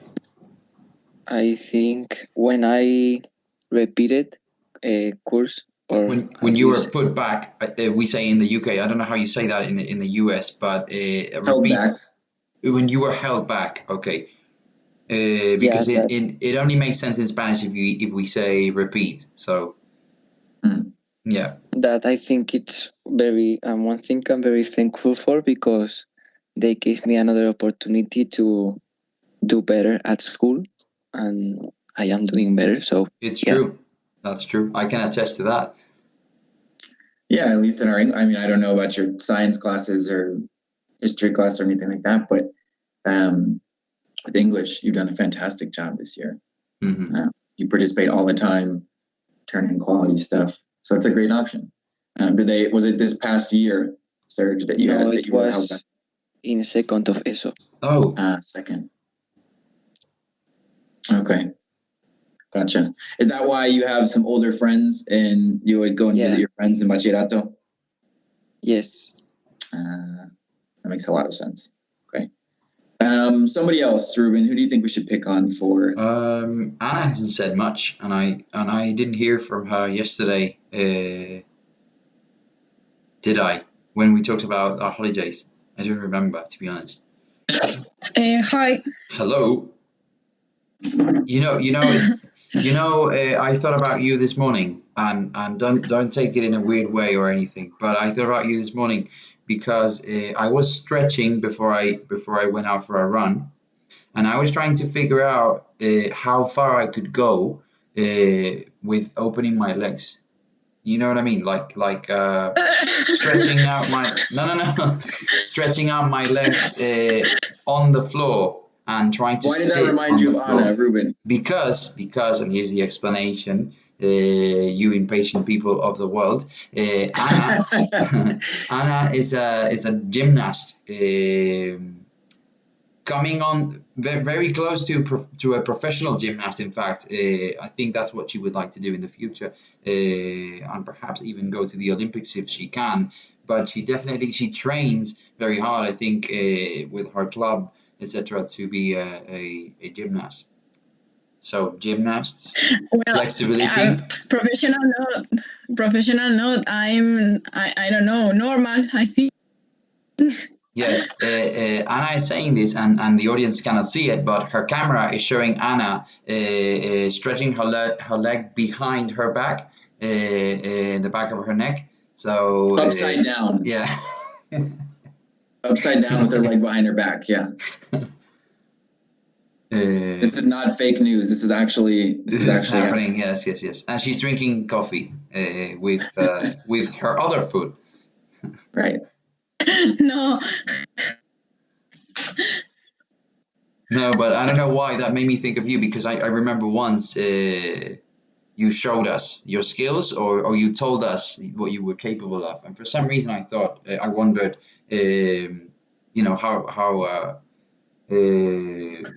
how it is when But you do that professionally. You only think it, or you try it? No, I was doing it, and I was thinking, if I had done gymnastics when I was young, how far could I go? Because I think I am pretty flexible. But if I had done that, I mean, I was like this close to. Well, you can't see my hands. I was like 5 centimeters close. Is this 3 inches? 3 inches close to the floor, so I was pretty close. Also in agony, obviously, but I think I am pretty flexible. But that I could be even more, if I had started at a younger age, obviously, or being a woman. Sorry for the prejudice, but it is biologically true. I think women are more flexible, statistically speaking. So anyway, and for some reason that led me to think about. I remembered you because you are a gymnast at the right age, let's say, up to my standards. Well, home workout videos and Instagram live workout routines are on the up and up right now. So maybe Miss Anna has a market for. I think that flexibility you have to like having when you're a child, because if you try to be flexible at like an old age, it's very difficult. Old age? Could you elaborate? Old age, no, but I think that my age is like very old for like try to have flexibility. To start, yeah. I know what you mean. Yes. So do you understand now why I thought of you when I was thinking flexibility? Yes. Yeah. Case closed. Case closed. Well, to get back to the question, I did like that little tangent. For what in your life do you feel most thankful? And it could be your flexibility, if that's your first option. Yes. Yes. Like talking about gymnastics, I think the most grateful is when I went to the champion. I don't know how to say it, Spain championship. Yes, the national Spanish championship. I would say. Yes. Only 3 months ago, I think. It seems like 4 maybe. It seems like ages ago, but it was in January, I think, or February, right? Well, it's very difficult because I have many, I don't know how to say temporadas. Seasons. I have different seasons, but when I went to the national Spain championship, I went on 2018 in September. Mm-hmm. So that's. So you mean that one? And what happened there? Can you You are thankful Yes, for what? Because no. you were drafted, or No, because I think that it was because I'm in a group. I'm not like competing individually. So it was like I was in a lower level that I am now, and it was like a dream going there because only like people with the best hours of the best, training. really. Yes, they went there. So when my trainers passed me to a higher level, and then it was the first year, and in the first year I go to the national Spain championship. I was that I can believe it. Yeah.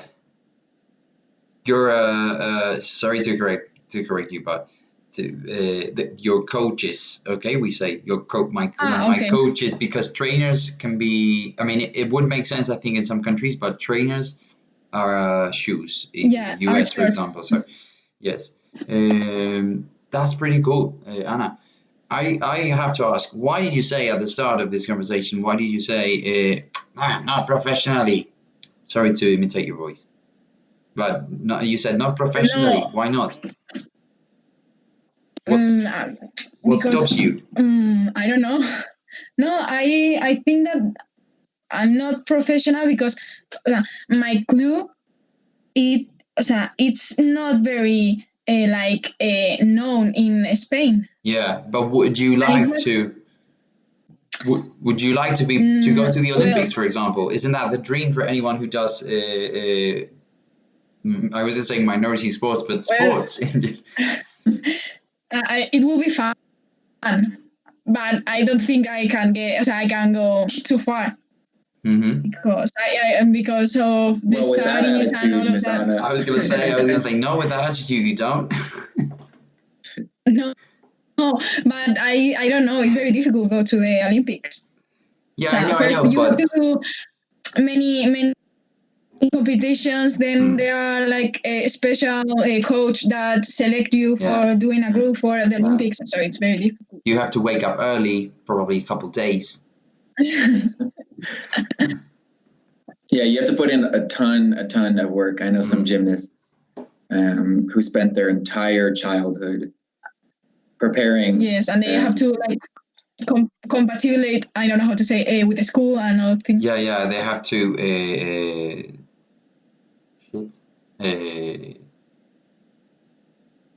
Well, I know some who are balanced. Yeah, but I know some who are homeschooled.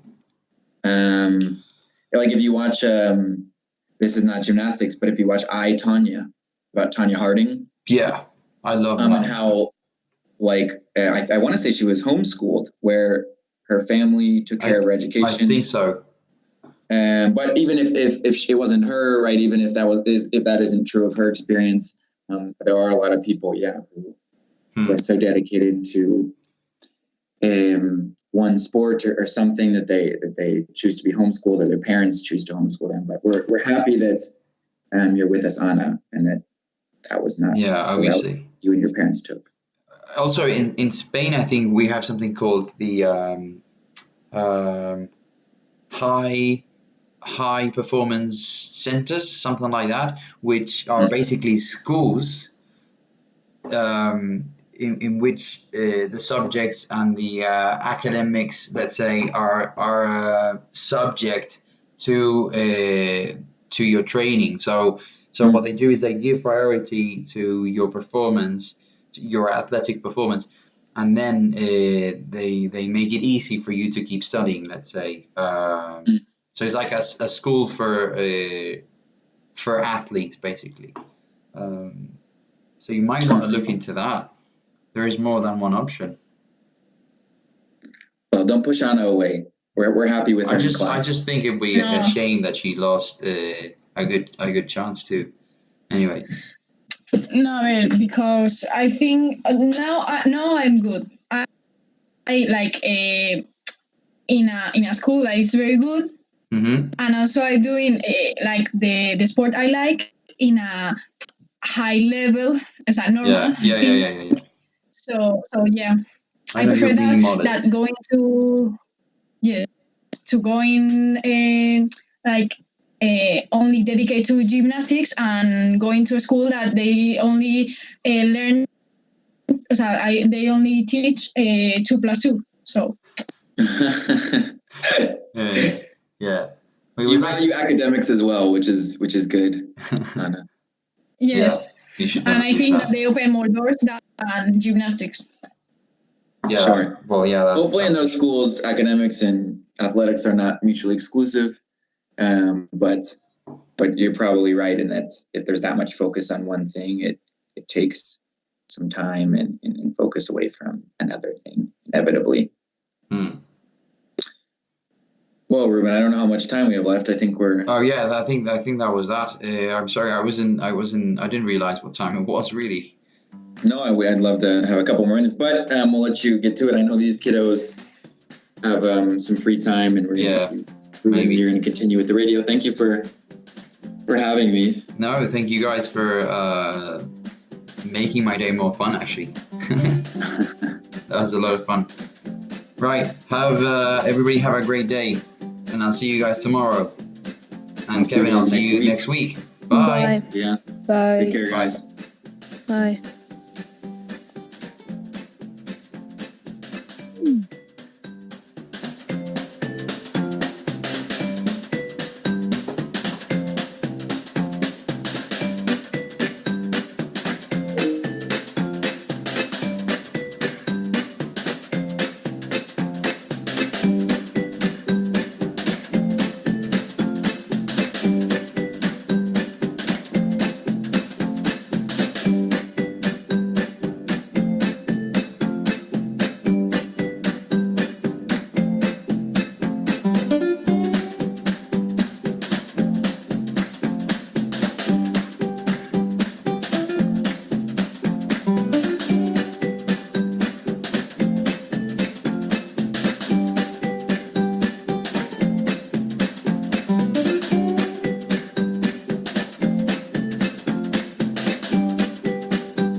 Tired of leaving school and having to take the bus? Do not suffer anymore. Now, with our premium limousine service, you can go home comfortably, and the best thing is that you will not have to share a seat with anyone. Before, at 50 euros a month, now only at 49.99. Do not miss this incredible offer. Call now and get your premium limousine service. Tired of leaving school and having to take the bus? Do not suffer anymore. Now, with our premium limousine service, you can go home comfortably, and the best thing is that you will not have to share a seat with anyone. Before, at 50 euros a month, now only at 49.99. Do not miss this incredible offer. Call now and get your premium limousine service. We have the alternative for your bad days. If you come to see us in the playground, we will have ballots available for all of you. You will get them for 2 euros. Tired of leaving school and having to take the bus? Do not suffer anymore. Now, with our premium limousine service, you can go home comfortably, and the best thing is that you will not have to share a seat with anyone. Before, at 50 euros a month, now only at 49.99. Do not miss this incredible offer. Call now and get your premium limousine service. Valley FM. It's not the Valley of the Fallen, it's the Valley of the Rockers. Valley FM. Everything the light touches is the valley, valley, valley, valley. Are you struggling to pass that stupid subject? Do you need some help with the next exam? We have the best cheat notes of Fantinaro. We cover everything from MES exams to BACH B exams. Buy 2 and receive a free German cheat note. Brutal cheat notes. Simply brutal. Es la leche. Do you think your parents might kill you if they go to your tutorial? Do you want to be able to leave early whenever you want? Then you should hire our services. We offer actors to play your mother or father and go to your tutorials instead of your real ones. And give you fake permission to leave early. Only for a small fee. Call us. Are you tired of watching Netflix alone? Did you cry watching The Kissing Booth? Do you want a Marco Diaz or Adriana Greste in your life? Do you spend more time in the friend zone than in your own home? Then download Salupa, a dating app for El Valle students. With this app, you will find your own Noah Flynn. Salupa, the best choice for your lonely life. Do you hate shopping and having to buy many different colored t-shirts? Because here we bring you a color themed t-shirt for every day. Hi, I'm Jaisa. Today I am going to introduce you amazing products. These are the new headbands. They are in many different colors and they also are perfect for any occasion that you want to put it. They are very comfortable.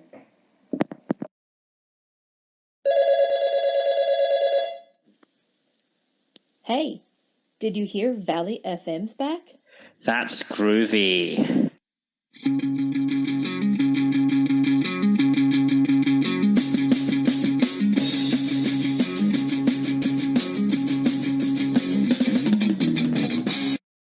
Have you ever dreamed of being able to know what someone is thinking? Imagine knowing everything that people think of you without them really knowing that you read their thoughts. Here at Valley FM, we bring you an app called Did You Know That? Download it now. Are you tired of your backpack of always? Here you have a purchase for a brand new backpack every day. This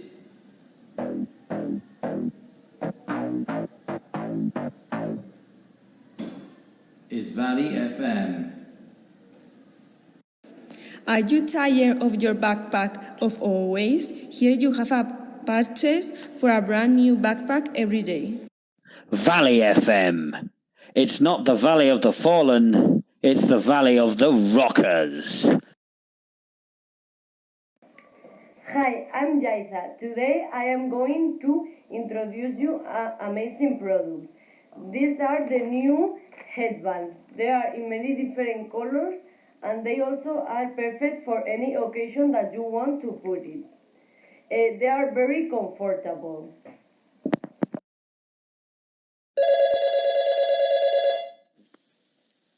Hey, did you hear Valley FM's back? That's groovy.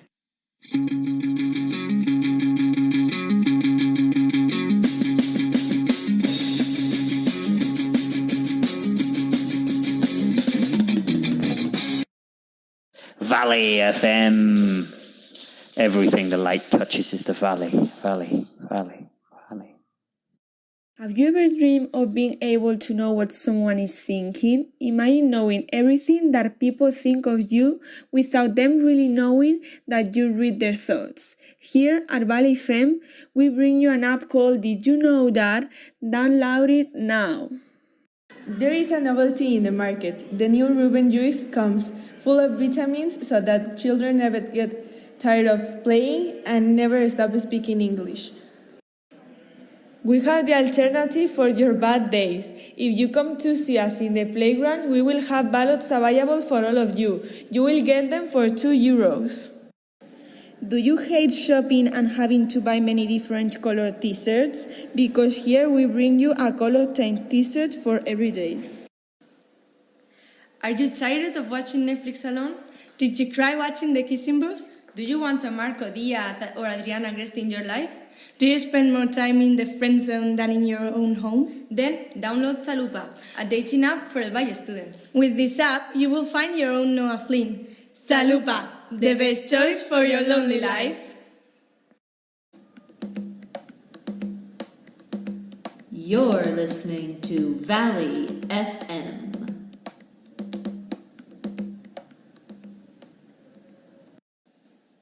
Are you tired of watching Netflix alone? Did you cry watching Monsters, Inc.?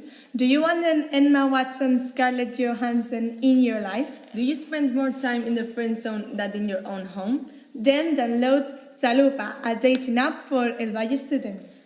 With this app, you will find your own Kate Beckett.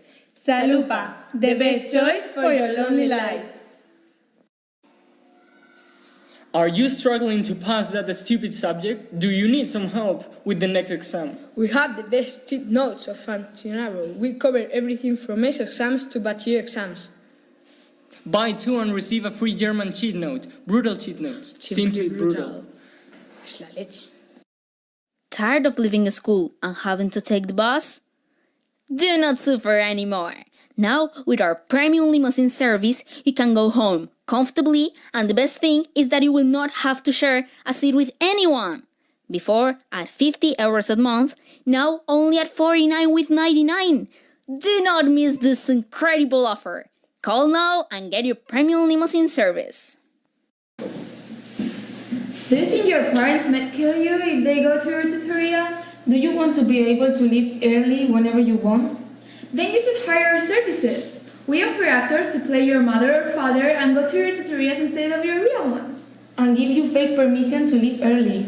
Only for a small fee. Call us. Psst. Hey you.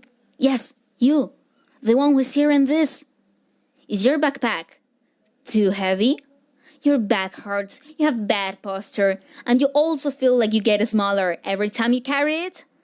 Say goodbye to all these problems with our new robot, the multifunctional charger. It has a platform that will carry your backpack without you noticing. It also comes with a built-in system that will straighten your back in 3 weeks of continuous use. Request it right now for only 120 euros. And if you are one of the first 5 to call, we will send you the 300-page manual with all its functions at half of price. Do not miss out on this unique offer. Are you tired of your backpack of always? Here you have a purchase for a brand new backpack every day. Are you struggling to pass that stupid subject? Do you need some help with the next exam? We have the best cheat notes of Francinaro. We cover everything from MES exams to BACH B exams. Buy two and receive a free German cheat note. Brutal cheat notes. Simply brutal. Es la leche. You're listening to Valley FM.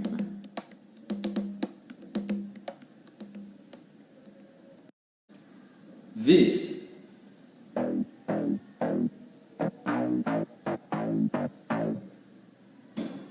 is Valley FM.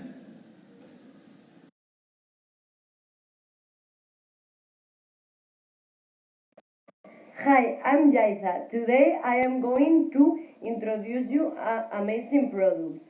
These are the new headbands. They are in many different colors and they also are perfect for any occasion that you want to put it.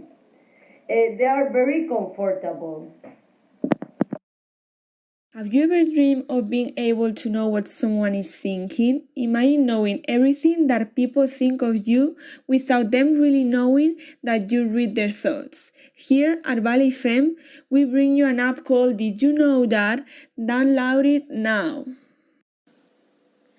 Are you tired of watching Netflix alone? Did you cry watching The Kissing Booth? Do you want a Marco Diaz or Adriana Gresta in your life? Do you spend more time in the friend zone than in your own home? Then download Salupa, a dating app for El Valle students. With this app, you will find your own Noah Flynn. Salupa, the best choice for your lonely life. Tired of leaving school and having to take the bus? Do not suffer anymore. Now, with our premium limousine service, you can go home comfortably, and the best thing is that you will not have to share a seat with anyone. Before, at 50 euros a month, now only at 49,99. Do not miss this incredible offer. Call now and get your premium limousine service. Psst. Hey you. Yes, you. The one who's hearing this. Is your backpack too heavy? Your back hurts, you have bad posture, and you also feel like you get smaller every time you carry it? Say goodbye to all these problems with our new robot, the multifunctional charger. It has a platform that will carry your backpack without you noticing. It also comes with a built-in system that will straighten your back in 3 weeks of continuous use. Request it right now for only 120 euros. And if you're one of the first 5 to call, we will send you the 300-page manual with all its functions at half of price. Do not miss out on this unique offer. Valley FM. It's not the Valley of the Fallen, it's the Valley of the Rockers. Valley FM. Everything the light touches is the valley, valley, valley, valley. We have the alternative for your bad days. If you come to see us in the playground, we will have ballots available for all of you. You will get them for 2 euros. Do you hate shopping and having to buy many different colored t-shirts? Because here we bring you a color tinted t-shirt for every day. There is a novelty in the market. The new Reuben juice comes full of vitamins so that children never get tired of playing and never stop speaking English. Do you think your parents might kill you if they go to your tutorial? Do you want to be able to leave early whenever you want? Then you should hire our services. We offer actors to play your mother or father and go to your tutorials instead of your real ones. And give you fake permission to leave early, only for a small fee. Call us.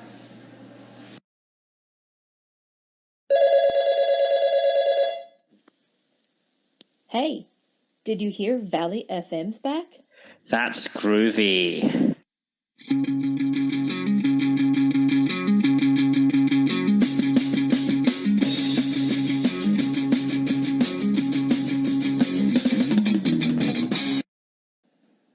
Are you tired of watching Netflix alone? Did you cry watching Monsters Inc? Do you want an Emma Watson, Scarlett Johansson in your life? Do you spend more time in the friend zone than in your own home? Then download Salupa, a dating app for El Valle students. With this app, you will find your own Kate Beckett. Salupa, the best choice for your lonely life. Valley FM. It's not the Valley of the Fallen, it's the Valley of the Rockers. We have the alternative for your bad days. If you come to see us in the playground, we will have ballots available for all of you. You will get them for 2 euros. There is a novelty in the market. The new Reuben juice comes full of vitamins so that children never get tired of playing and never stop speaking English. Valley FM. Everything the light touches is the valley, valley, valley, valley. Have you ever dreamed of being able to know what someone is thinking? Imagine knowing everything that people think of you without them really knowing that you read their thoughts. Here at Valley FM, we bring you an app called Did You Know That? Download it now. Psst. Hey you. Yes, you. The one who's hearing this. Is your backpack too heavy? Your back hurts, you have bad posture, and you also feel like you get smaller every time you carry it? Say goodbye to all these problems with our new robot, the multifunctional charger. It has a platform that will carry your backpack without you noticing. It also comes with a built-in system that will straighten your back in 3 weeks of continuous use.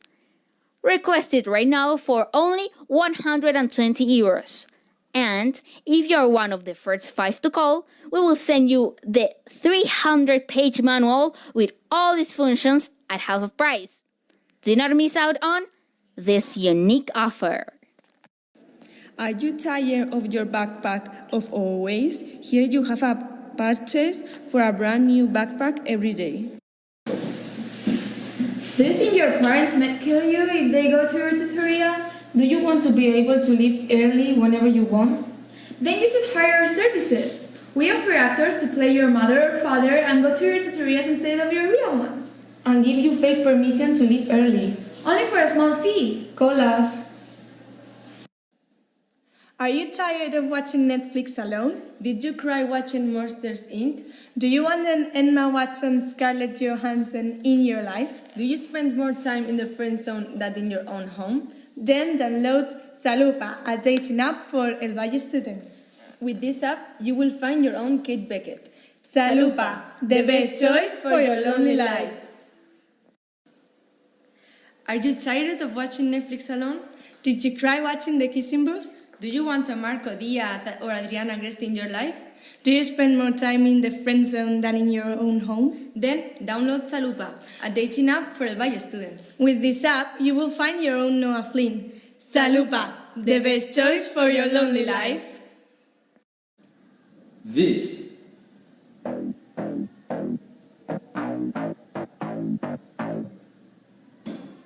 is Valley FM. Do you hate shopping and having to buy many different colored t-shirts? Because here we bring you a color 10 t-shirt for every day. Hi, I'm Jaisa. Today I am going to introduce you amazing products. These are the new headbands. They are in many different colors and they also are perfect for any occasion that you want to put it. They are very comfortable. Tired of leaving school and having to take the bus? Do not suffer anymore. Now, with our premium limousine service, you can go home comfortably, and the best thing is that you will not have to share a seat with anyone. Before, at 50 euros a month, now only at 49,99. Do not miss this incredible offer. Call now and get your premium limousine service.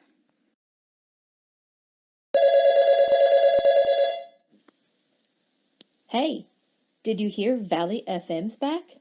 That's groovy.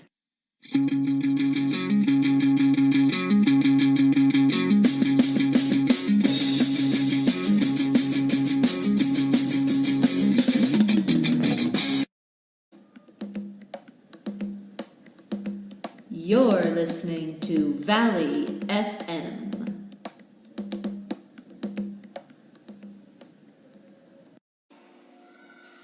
Are you struggling to pass that stupid subject? Do you need some help with the next exam? We have the best cheat notes of Fantinaro. We cover everything from MES exams to BACH B exams. Buy two and receive a free German cheat note. Brutal cheat notes. Simply brutal. Es la leche. Do you hate shopping and having to buy many different colored t-shirts? Because here we bring you a color 10 t-shirt for every day. This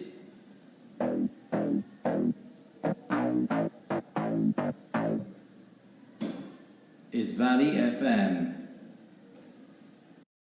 Tired of leaving school and having to take the bus? Do not suffer anymore. Now, with our premium limousine service, you can go home comfortably, and the best thing is that you will not have to share a seat with anyone. Before, at 50 euros a month, now only at 49,99. Do not miss this incredible offer. Call now and get your premium limousine service. Psst. Hey you. Yes, you. The one who's hearing this. Is your backpack too heavy? Your back hurts, you have bad posture, and you also feel like you get smaller every time you carry it? Say goodbye to all these problems with our new robot, the multifunctional charger. It has a platform that will carry your backpack without you noticing. It also comes with a built-in system that will straighten your back in 3 weeks of continuous use. Request it right now for only 120 euros.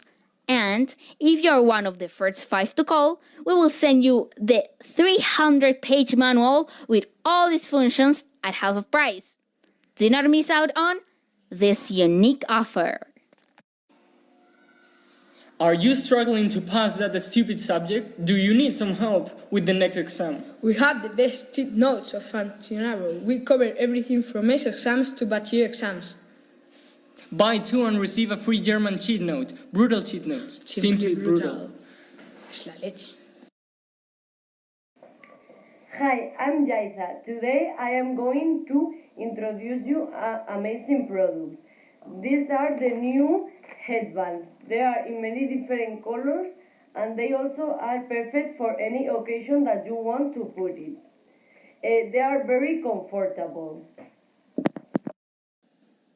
Are you tired of watching Netflix alone? Did you cry watching Monsters Inc?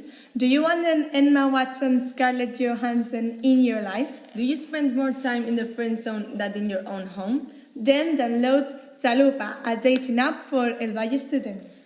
With this app, you will find your own Kate Beckett. Salupa, the best choice for your lonely life.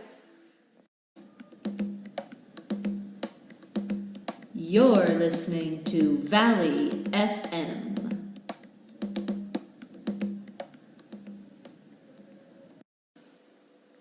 Are you tired of watching Netflix alone? Did you cry watching The Kissing Booth? Do you want a Marco Diaz or Adriana Greste in your life? Do you spend more time in the friend zone than in your own home? Then download Salupa, a dating app for El Valle students. With this app, you will find your own Noah Flynn. Salupa, the best choice for your lonely life. Do you think your parents might kill you if they go to your tutoria? Do you want to be able to leave early whenever you want? Then you should hire our services. We offer actors to play your mother or father and go to your tutorials instead of your real ones. And give you fake permission to leave early. Only for a small fee. Call us.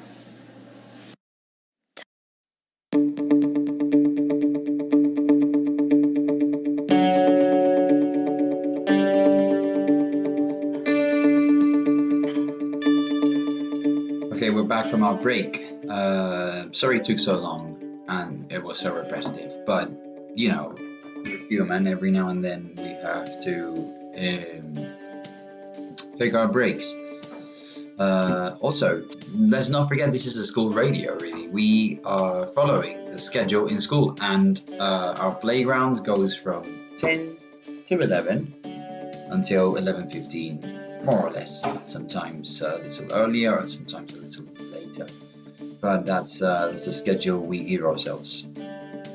Anyway, next up, we have our weekly class with Gustavo and Kieran, which you will remember because we saw them last week, and we were talking about other stuff with them too. Ruben is and back. Here they are. Hello, hello. Hello, sir. Hello, everyone. Okay. How's it going? Very well. Good. Yeah. Yeah. Ooh, you've Gustavo has some grown a noisy beard. neighbours. He has. He's got some noisy neighbours behind him as well. I don't know what they're up to behind him. As one of the disadvantages of working at home, yeah, there are some works being carried out here. Okay, the apartment beside mine, and I have the workers bumping all day on the wall. I have some. So, don't worry. Someone I next mute to the me. microphone from time to time. Okay, if it's too annoying. Okay, well, thank you for that. I have some neighbors who are also doing some works, refurbishing their house, etc. But they are 2 blocks away. I can still hear them, but they're not too upsetting. Let's say too noisy. Anyway, so what's cracking? What do you bring us today? Other than good tidings, we bring you Microdebates. Microdebates, great. Yeah, I anticipated as much.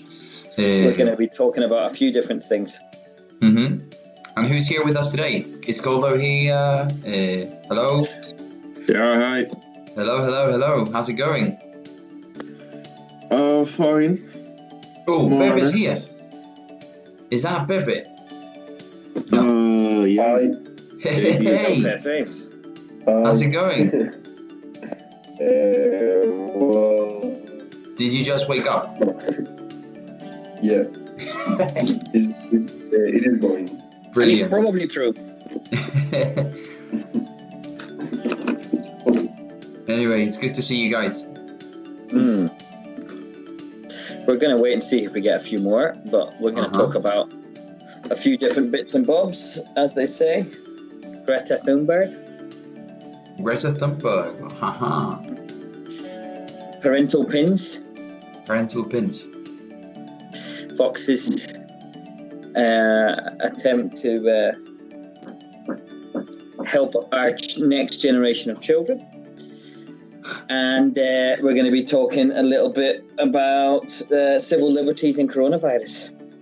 Nice. It all sounds very interesting. Well, with so many things, I don't know if we will have time for all of that. We like to be prepared just in case. As much as we can cover. Yeah. The good thing of these guys in Second IB is they always get very engaged, okay? Actively Yeah. Engaged, indeed. Okay. Kira and I have been very satisfied with the level of discussion we had this year with this group. Yeah, they're always happy to let us know what they think, which is good. That's great. Yeah. And they speak their mind without hesitation, which is nice. We've had really interesting, productive discussions all throughout the year. Yeah. Well, that's great because that's what we were talking about that the other day. That's what the International Baccalaureate wants to encourage, isn't it? The the ability to be critical, to develop critical thinking, and to be able to speak about international affairs, and yeah. That's it. We've got Nerea as well now. Hi. Hello, Nerea. Hi. How's it going? Okay. Fine. Yeah. How was the graduation ceremony, by the way? I never asked you. Sorry. I completely missed. I am so sorry. For the audience to understand why I'm being so naughty, really. Nerea, amongst other people, obviously, was preparing for a number of weeks, I guess. Painstakingly preparing their ceremony for graduation in second of baccalaureate. A lot of people involved there actually because we have many students in the school. What with the Lomce baccalaureate and the international, etc. And it was all for nothing because they met coronavirus. I'm sorry about that. Had you already bought your gowns, girls? No. Well, luckily. Yeah, that's at least that. Lucky. Could be a lot worse. Maybe we'll get a chance to do it way down the line. Probably not, to be honest. There we go. Once you can get out, you get out and you escape. Right. Well, we have 9, I think. Shall we get started? Yeah, I think we could. Yeah, I'm afraid I have to log out for a second because probably I have to give you permission to... yes, the old classic. Yeah, I just remember that. Okay, just give me a second. I'll be back. Don't worry. We'll chat randomly to Ruben. He always likes doing that anyway. Yeah, at the start.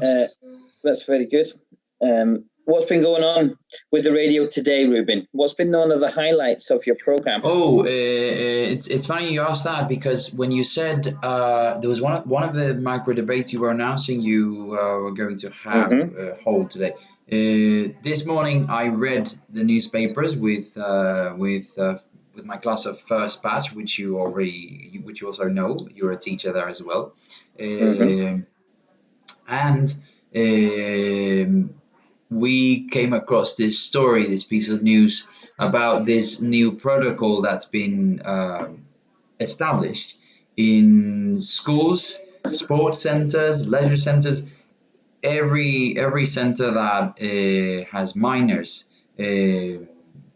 as their audience, so to speak, and to basically prevent and tackle child abuse at an early stage. So, and it was very interesting. We were talking about the Kiva program as well. That was one of the highlights, definitely. And then we had Kevin with Fourth Veto ask them random questions, and we always like to to fool around with those questions, and it's a lot of fun. I've tuned into one of those random question sessions. It's very open. Yeah. Nice. Scares me the lack of structure, but that's all right. That's all right. That's good. If you've got the confidence, he's got it. Yeah. Very good. Well, we'll take a more relaxed approach as well. I'm going to share this with you now.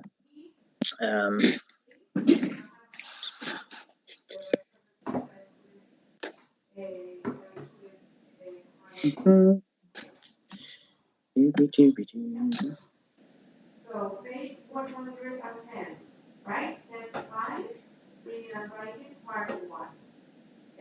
Who else is here? Let me see. Just a second, sorry guys, I need to get out. That's fine. Is Marta here? Because the other day she was here, but there is a Marta. Argente. Yes. Yeah. She's here. Yes, hi. All right. Hello. How's it going? Fine, you?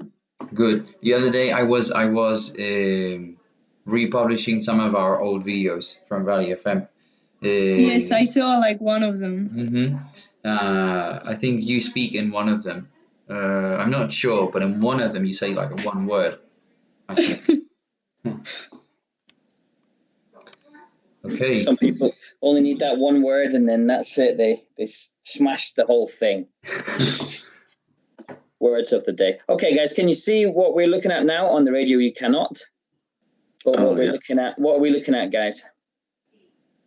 A girl. A girl. Any idea who this girl is? Yeah. Who would you describe her as? Say her name, kind please. of a sensation for some time. As a what for some time? A sensation. A sensation. Yeah. A young sensation. And what's her name? Greta Thunberg. Good. Greta Thunberg. And what she has been a sensation in which area? She was like fighting for climate change. She was, and she still is, right? As far as I know. Yeah, I think so. She didn't give up yet. We've got this because there was an interesting headlines around the end of 2019 when we had things like the COP in Madrid, if you remember, the big environmental grouping, and there was also the UN climate summit recently before that in Lisbon. You may remember that Trump walked past her and she gave him a glare, famous glare that went viral. Yeah. So this headline comes from a few different places, but mainly from Fox News, who were commenting on her speech that she made at the UN Climate Summit, that some of you may remember, where she said, "How dare you?"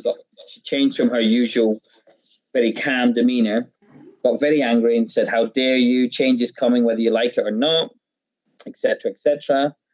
Fox News then called her a bit of a villain and said she was a mentally ill Swedish child exploited by her parents and the international left. By that they mean the international left wing. Jesus. Okay? They said she was too confrontational and extreme and didn't understand the need for other countries to come to their own agreements and how international politics works. So they said she was a bit of a villain. Other people say that she adds a very important voice to the debate, a voice of real people in amongst the infighting of different countries. What do you guys think? Greta, hero or villain?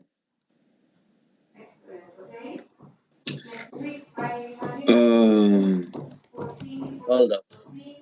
I don't exactly know what she is, but she's not definitely a villain. Okay. Why would you say that she's more on the other side then of someone to be respected? First, the cause that she is fighting for is not a bad cause. You would say that it has merit. What about Fox News? They say that it doesn't exist because climate scientists have been paid off. Yeah, but you know Fox News. I know Fox News indeed. I'm a double subscriber to Fox News. What's wrong with Fox News? I liked it so much I subscribed twice. Well, maybe they tend to see reality from a different perspective. What perspective would that be?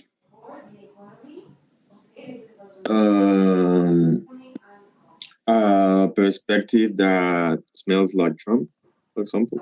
Okay, so you think it is more to the right side of politics and it's got an agenda? Yeah. Okay, what about the rest of you guys? What do you think? Greta, hero or villain? Do you think that what she does helps a lot, or do you think sometimes gets in the way? What do you think? Well, I think I agree with Koldo because in the cause that she's talking about, I don't see how she could be a villain. Like, I mean, some of the things that she has spoken about are things that maybe some people didn't realize until she came and say, look, this is the problem.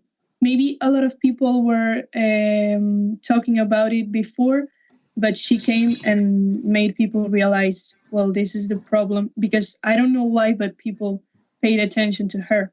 So I don't think she is considered a villain or could be considered a villain. Do you think there's kind of a generational thing going on here in some ways, where she represents the younger generation and people who really are taking the environmental movement seriously, and it's the older generation who maybe think differently about her in some cases? Yes. I think that maybe some people don't take her seriously because the only fact that she's a young lady or something like that. Yeah, and she's Fox News suggests that her mum and dad, her dad is an actor and her mum is an opera singer, and that they're clearly lovies and super left-wing rich people, and they've sent her off to do her stuff, and she has no real voice of her own. Well, like, whatever their parents do doesn't necessarily affect what this girl is saying. Okay. You think it's her own voice? Yes. Okay. Like, maybe the parents have helped her, I don't know, make people pay attention to her, but I don't know. Why do you think, Marta, she's accused so often of being manipulated, as if somebody external was pulling the strings for her? Do you think there's an interest in making us believe that? But yeah, based on your impression. Yeah. Maybe people say that because she's really young, and people think that she can have like her own opinion. She's your age, okay? She's the age of all of you here. So, can you have that level of awareness at your age? I think yes, but maybe older people don't think so. Perhaps that's part of the issue, as we said, the generational thing going on. Yeah. Do you think that she gets a hard time as well because she's considered to be from a kind of wealthy background? I mean, they jumped on that, Fox have jumped on that, and things saying that she's a spoiled rich girl who is getting controlled and believes in fake science. That doesn't have like a lot of sense. Because I don't think it has a lot of merit. No, for example, if she was, I mean, I'm not trying to talk based on stereotypes or something like that, but in most cases, rich people that well, I'm entering in a risky place. No, this is what we like. This is what we like on Microdebates time. We want risky territory. It adds new discussions. You've never hesitated to do that, Coldo. Coldo, come on, do it. Well, I'm sure that there are a lot of rich people who, cares about the humanity or are philanthropic people. But, so you don't think it should necessarily define her as being somehow a negative thing, the fact that she comes from a reasonably wealthy background? Yeah, more or less. Okay. What do you think about things that she's involved in? For example, the Paris Agreement and the Madrid Agreement. She's always been very critical of these agreements on climate change, right? He says that they're as she said, how dare you, change is coming. If you don't change, then change will come for you, He's basically threatening these countries. Do you think that countries have something to learn from people like her, or do you think that they're doing well the way they're going just now? Well, I think like countries, well, not all of them, but most of them are not doing the most of their like, and maybe they are like in a comfort zone, like, oh, I did this for the environment, but it's not. They could do more. Okay, you think that they could do more? The international agreements, like Madrid, like Paris, don't go far enough.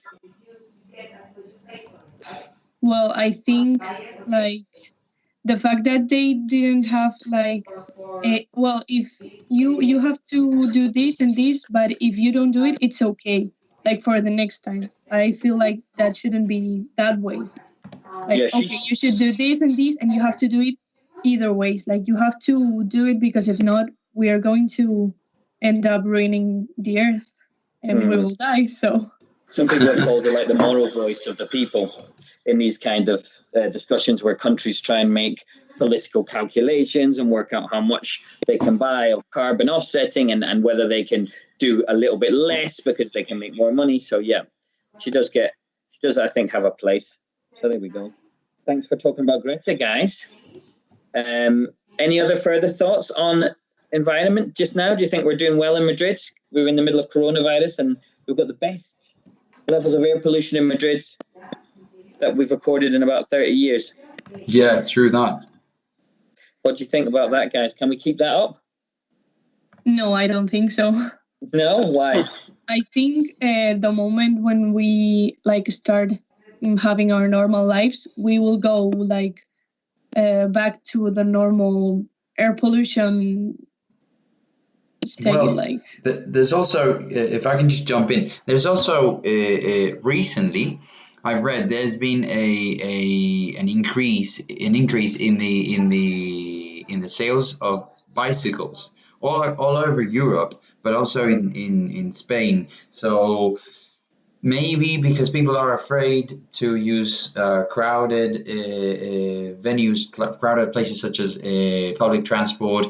Obviously, if you can avoid it, you have to. But if you are afraid to use public transport, at the same time you don't want to spend more time sitting because it's what you've been doing for the last 3 months, maybe some people have decided to take on a more active approach, both for your own benefit and for the benefit of the environment, and more people will start to ride bicycles. That's a useful thing to do. Maybe I'm just being too optimistic, but no, it's just true. I've been thinking about this, Ruben. I've been thinking I want a bicycle in my new house, and how can I get it in my new house? Because as most people's houses are in Madrid, we've got a size limitation here. How can I do it? Can I sit it on a rack? Can I sit it high up? This is what I do. What can I do? Yeah, there you go. You've got your racks. I hang them on from the wall. And in fact, this is. And what about the bikes? Yeah. Sorry, bad joke. Yeah. But yeah, you could just. There are lots of options actually, and some of it depends on whether your landlord allows hole making or not. Well, luckily, I'm going to be my own landlord now. Right, it's true. Jesus, I forgot. Maybe she'll be the landlord. I'll do that. I'll do what I'm told. But I'm going to think about sticking some holes in the wall. So let's see what happens. Well, I don't know. Probably I'm not going to be. I'm not very optimistic in that side. I'm sure. Okay, this is going to be a great opportunity to boost the use of bicycle in a city that has never been very bicycle friendly. Okay, as Madrid is. The point is still Madrid geography plays against that. Okay, too many slopes. Yeah, that's true. That's true. And the point is the fear of getting infected by coronavirus might make people avoid crowded public means of transport, kind of a metro or so, and take the car instead. And that's the worrying thing, huh? That's the worst thing. Okay, might happen. Okay, have Madrid filled with cars again back in September. Probably.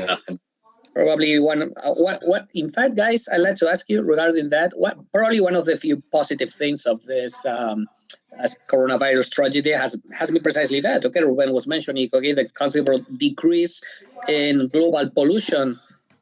Do you think, however, we run the risk of forgetting about this cause if pollution keeps decreasing, or if simply it doesn't look at as the global problem anymore because now it has been replaced for another one? Yeah, absolutely. Do you think that's going to last all of 2020 and more? But the thing is that we humans work like that. we are used to make changes when we see that the problem is near. Yeah. If suddenly the problem, I don't know, disappears or we see that it's not as risky as before, we tend to relax about it. That's true. It's true. It's very true. We think short term. How about we move on to the next micro debate for the day? We were talking about things we want to stick a hole in. Some of you might want to stick a hole in the Vox parental pin.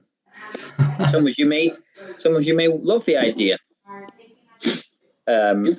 May remember this, guys. We're speaking spoke about this in class. Famous parental pin, which was before all this mess started. One of the big social, educational, political, because in Spain we always turn everything into politics issues. This country, right? The famous veto. Parents would be allowed. In certain educational workshops, right? Sort of veto that was pushed, especially by some social movements, and some political party in particular that basically would allow parents to prevent their children from partaking in some not in ordinary lessons. The ordinary lessons reflected in the educational curriculum, but we used to speak about complementary school workshops, with topics that, according to them, according to the people supporting this veto, might introduce or incorporate ideological or moral learning against their convictions. On the contrary, those who support this veto shouldn't exist claim that these workshops, these lectures, focus on really important matters like respect to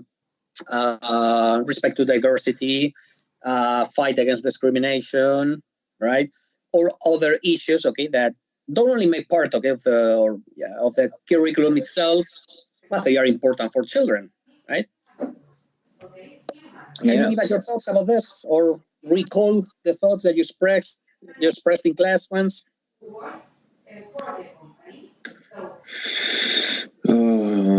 I don't see the sense in the parental thing. I think that of course parents have the right to choose the education that the children is going to receive. But parents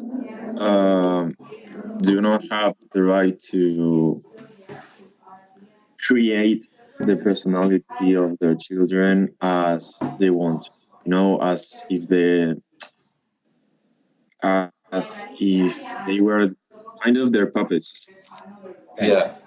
I had a very hard argument with one of my friends recently about this because he defended the parental password thing and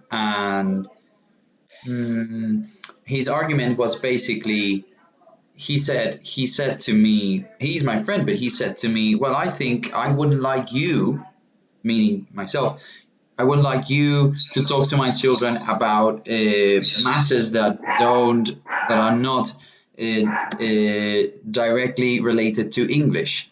In other words, he said he wouldn't want me to express my ideas about sexual prejudice and stuff like that. So he said you're in no position to tell for example, he wouldn't want us to be having this conversation. He says that is indoctrinating you, basically. That teachers should only teach the content that they are, let's say, qualified to teach. So in this case, I should just be teaching grammar and literature if anything, but nothing else. We should never speak about global affairs and stuff like that. That was his argument. So he said that with this measure, we are making sure that our children only hear. Let's say specialists talk about their the specialty. To which I replied that it's like you don't get. I was in more or less the same line as you were going, Goldo. I said to him, if we do that, then we can start doing it for everything. I would go to the doctor and tell him, excuse me, can you show me your diploma? And when he shows me that he really is a, I don't know, a traumatologist, for example, I can tell him, nothing, I'm not hurting anywhere in the body. I just, so can I speak to someone in charge? Can I speak to someone who's not specialized in, it's very... No. Murky waters, huh? Yeah. How many of your teachers that you've worked with this year, Coldo and Maria and etc., would have to get the sack if this was brought in?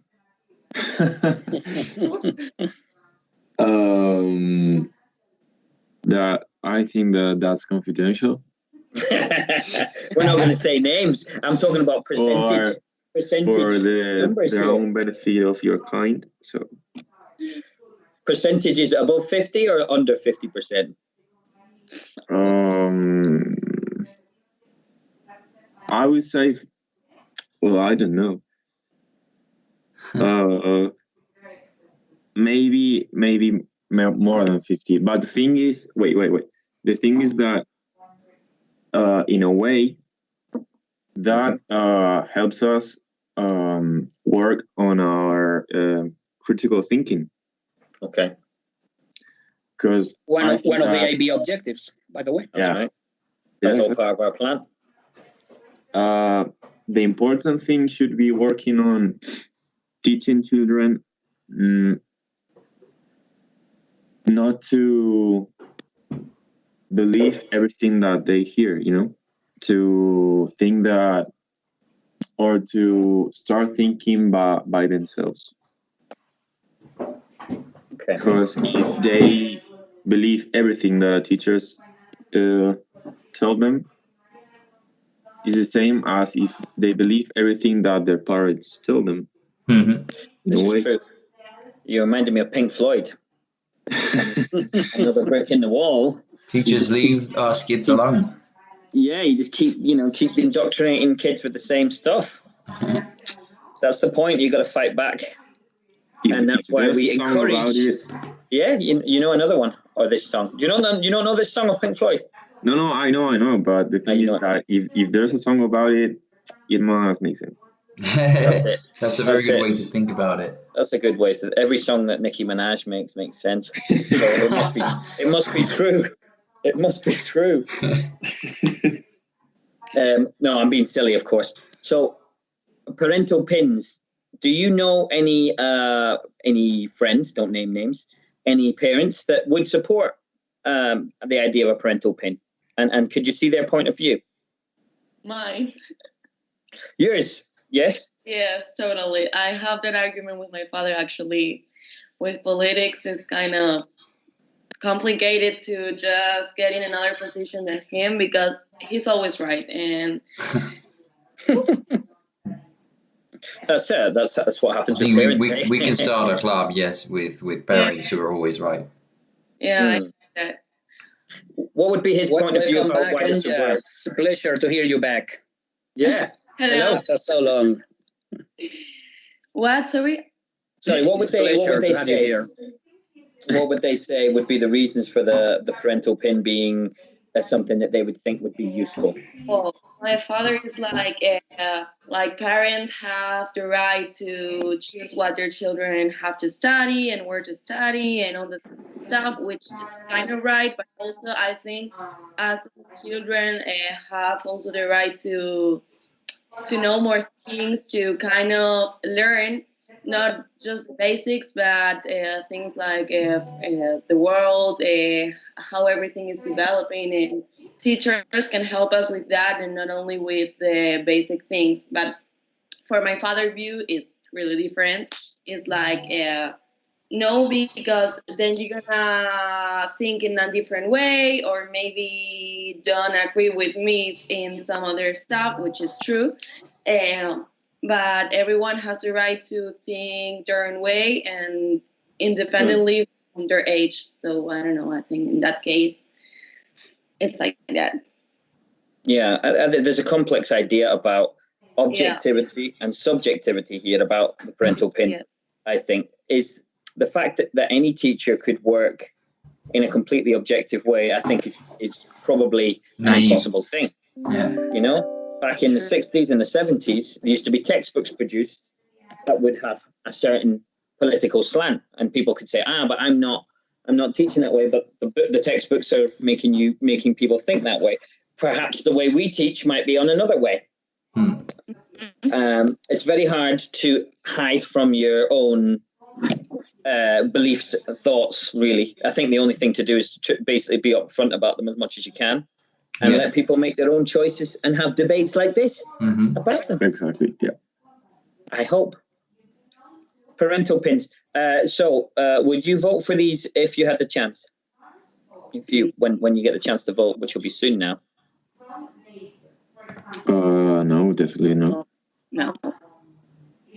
No, Caldo's not going for a parental pin. Would you graffiti parental pin, anti-parental pin messages across Santiago? I mean, if someone pays me to do it. If someone pays me to do it. Oh, interesting idea about what graffiti is for there, Caldo, wouldn't it? Yeah. For you, graffiti has to always be in the paid field in order to be worth doing. Yeah, but it depends on what I'm looking for. Okay. You mean if it's not something that you really want to do, then you're looking for some money to do it, right? Yeah, I'm being facetious and having fun again, you know. Parental pin in the bin. On to our last discussion of the day, which we have a few minutes we can get into, if you guys want. A little bit more to the current climate, really, right in this moment. Not from last year, but from here and now. This is about coronavirus and coronavirus monitoring. So I suppose when we talk about coronavirus now, we're kind of into this stage where we've got a bit more control on the virus for the moment, and people are using these kind of apps on smartphones, and countries are thinking about ways to track those people who have symptoms, right, and who have been diagnosed, right? Yeah. And this comes from, I found this from Gustavo's suggestion. I found a few articles on this in Forbes.com and in the BBC about civil liberties, and the idea that the coronavirus monitoring is going to be one of the largest ever taking back of civil liberties from the people that's ever been. For example, 300 leading academics in the UK wrote a paper and put a petition into the government saying that this would be a creeping loss of civil liberties for people if we brought in these apps and we started monitoring people for coronavirus. But then Tony Blair, who you might know or you may not know, was the ex-Prime Minister of Britain back in the 90s and after Margaret Thatcher was the leader. She said desperate times leads to a need for desperate measures, and he defended this idea of coronavirus monitoring. Okay, what do you guys think? We need to control the virus, but We're having to give huge amounts of people's personal data out, credit card numbers, everything that they do on their smartphone, everything they've done in terms of their life is then going to be in government hands that could be used in years to come for naughty things. China has a lot of this information about people, and they use it to find out things and do things to people. It may not be so nice. Do we want to go down that road, or do we think it's worth it? That's an interesting thing, because at the end they are working with information or data that at the end that's power in their hands. So yeah, knowledge is power, as they say. If we are speaking that they have the self-control to only use it for the coronavirus matters, I think that would be very useful. But are we okay, or can we trust people in high positions as presidents or in the government to only use that power to fight the coronavirus? What do you think? Do you think we can trust them? I know. I definitely think we can't trust them. Okay. And in this case, then, would you say overall you think it's not worth it, or do you think it's still worth it in terms of what it can do for health in society and coronavirus and killing this virus? It's a complicated one in that way, huh? Yeah, because we have kind of a balance. Yeah. No, I obviously think that every tool or every opportunity that we have to save lives or protect us from the virus, I think should be used. Yeah. But how do we be careful then about how we use this data then? Maybe we can put some things in place to make sure that it doesn't go beyond this virus. Come and help Caldo out, guys. Caldo's talking over here. Poor guy, it's like I ask a question and he comes back. He's on fire today. Anja, you were talking to us just a bit earlier. You want to come back? I know you do. No. Yes, welcome back. Tell us. I was 1 month without coming to class, so. So now you're making up for it live on Valley FM. Right on. Tell us what you think about this. I don't know, like this topic and all of the thing with the coronavirus have me like kind of overwhelmed and. That's interesting you said overwhelmed. Isn't that maybe one of the issues? People are so overwhelmed with the virus, frightened by it, that they'll pass any law to help us to deal with it. But then maybe what the long-term effect of that, is it worth it or is it not worth it?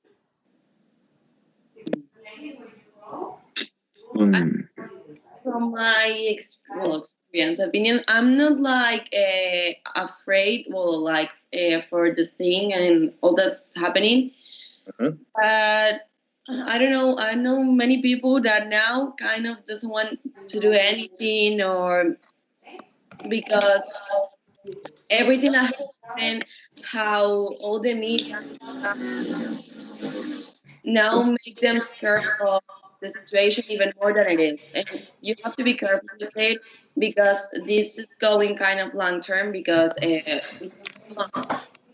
we're gonna have maybe diseases and more deaths, but you cannot stop just living because of this, and that's what is happening to some people, and that is actually the most scary thing of everything. You think that the most important thing at the moment is the impact on people, like almost mental health is what you're talking about? Yeah. Because people are not, I mean, we're starting to de-escalate now. And it's true. I know as many people who are going, wow, I'm going to go out everywhere, as I know people who are saying, I'm not ready, I'm staying in. I'm not sure I've changed my patterns of life now. I'm not sure if I'm going to socialize as much. Cave syndrome, they call it. What do they call it, mate? Cave syndrome. Cave syndrome. There you go. So there you go. Back to the Flintstones. Cave syndrome. Well, yeah, I mean, I feel a little bit like I'm not quite ready to do so much socializing either, really. I tend to err on caution a wee bit more at the moment because I'm thinking about people I know who are older that I might want to see in the summer, and I don't want to put them in danger. But then, am I being overcautious? Am I not? Complicated. And I suppose on civil liberties, the last thing I wanted to say was, what is the most about being tracked? Surely you're only really worried about having things tracked on your iPhone or something if you're doing something dodgy, right? Right. What do you think? I mean, in a way, it's as if police starts doing routine searches in our houses. I mean, if you don't have anything to be worried about, you should not care. But you also don't want police entering your house every 2 months. No. And that brings us to another debate about race in America, probably. Who's more likely to get their house raided? Yeah, that's true. No, if you don't have so much to worry about, maybe there's less to worry about in this. But I suppose it depends on how it's used, as you say, Caldo. How do we use this in the long term? It needs to be maybe used short term, then information destroyed or whatever, and then we move on. But anyway, time is up, more or less. If we're going to keep this going live on Valley FM. Yes. Thanks for your input, guys, and the long-awaited return. Certain individuals, that's good. We appreciate that. We'll do some more of this soon, okay? Yeah, next week, probably. If you would like to.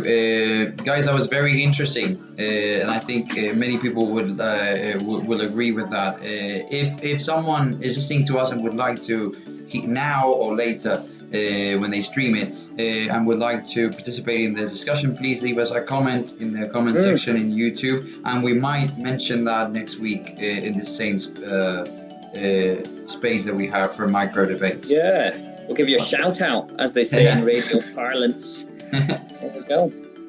See you later, guys. Thanks for your work. Bye. Bye. Thank you. Well done, guys. Bye, Gustavo and Kieran. Thank you. Bye.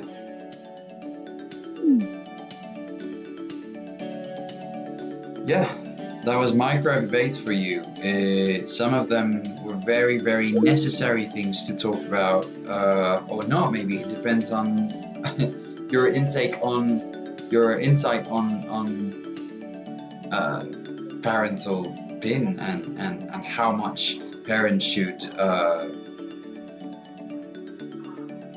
let's say, get involved in the choice of contents for their kids. Right. Next up, 100 ways to cheat with unknown students who didn't want to reveal their identity for obvious reasons. 100 ways to cheat in class.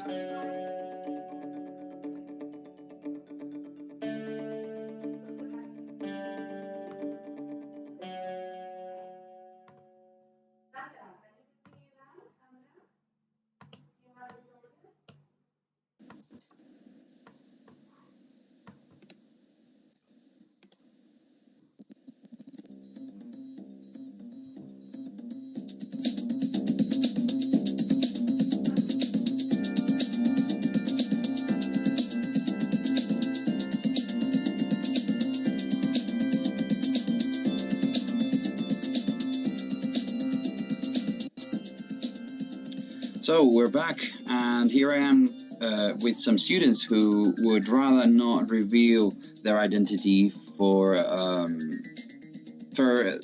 reasons that everybody will find out in the course of our conversation, I think.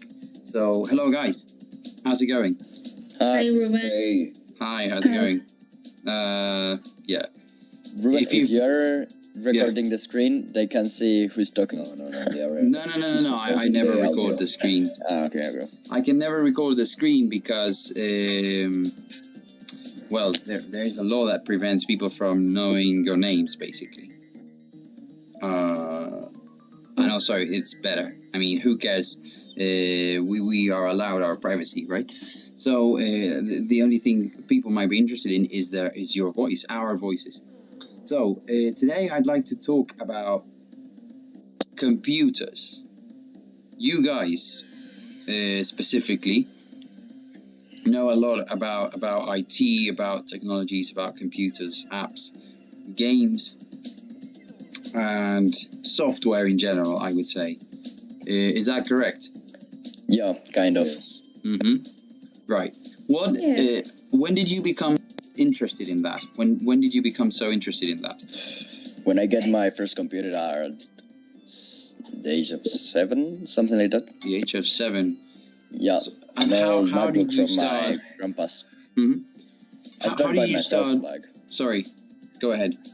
I start by myself. Like I start searching and looking for things, trying to make, I don't know, anything I could. And obviously, I suppose with the help of the internet, you could start teaching yourself how to become a better programmer. Really, because did you start programming or? No, I started programming like 3 months ago, but. All right.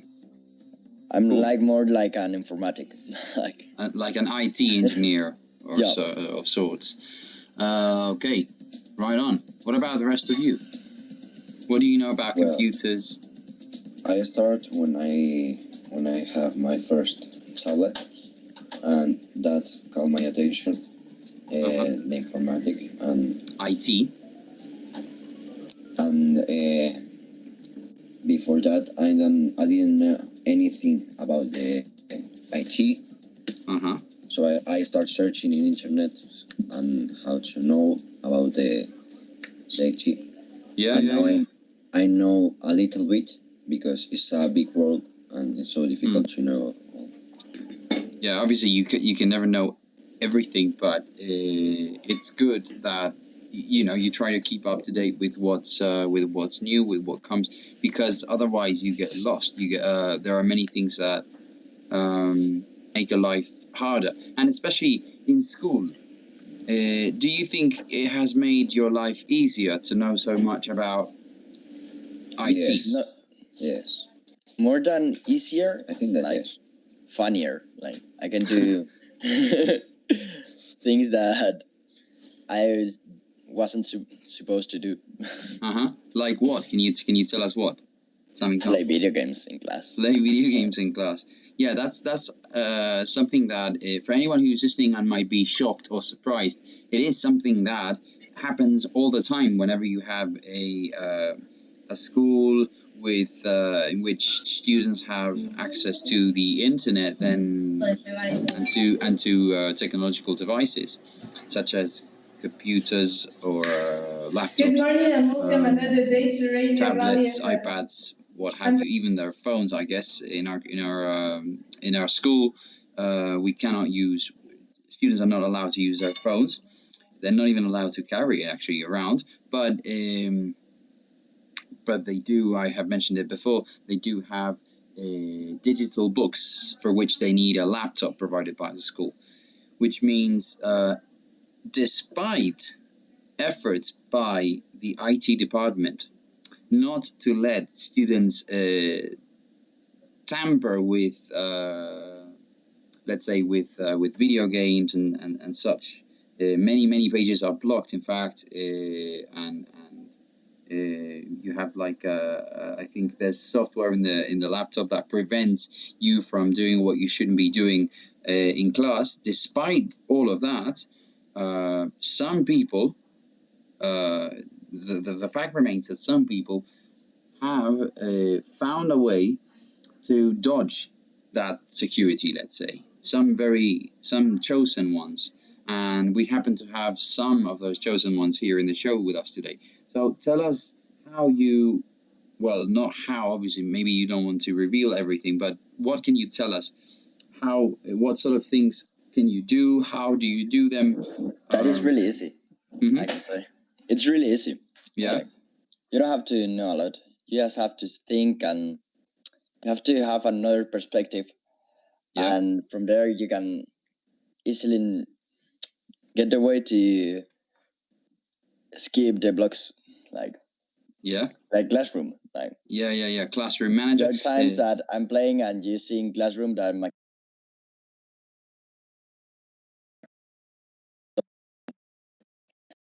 that was one of the first things I did, and it was really easy. Yeah, for the audience who doesn't know what Classroom is at this point, Classroom Manager is this software everybody has it in their school computers in our school. Every laptop must have it, and by default, and that it's a way we teachers have of watching what the students are doing in their computers. We have control of their computers through that app, and in fact we can block certain pages for students. We can allow access only to certain pages for students, so it gives us full control really of their computers, unless they do what this student is describing, which he says it's very easy. So yeah, you basically you can avoid or dodge, as we said, those blocked pages or dead ends, however you want to call them. So what do you do?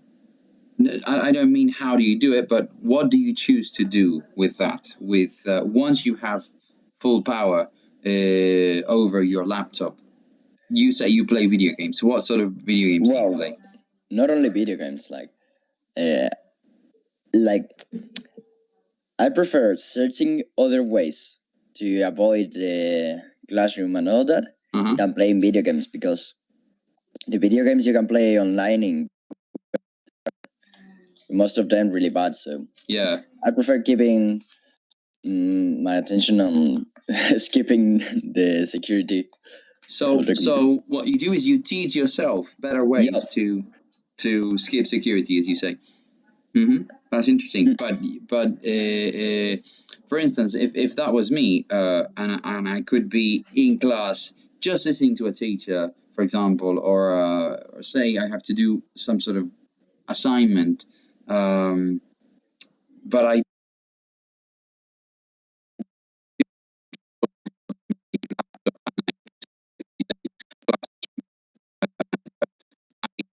for example, I have finished my assignment, so I make it look like I am actually doing my job, and then I want to play something. I want to, do something for fun. So I would install something. Could I do it?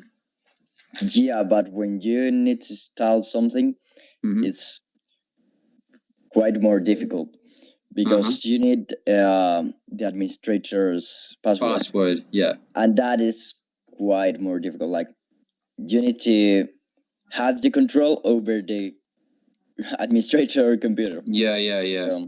So I have never done that. So it's something you cannot do. Yes, you can, but it's more difficult. It's not about difficulty. It's more that if they catch you, you are fucked. Yeah, I was gonna say. I was gonna say. Obviously, in the school there are strict rules against bridging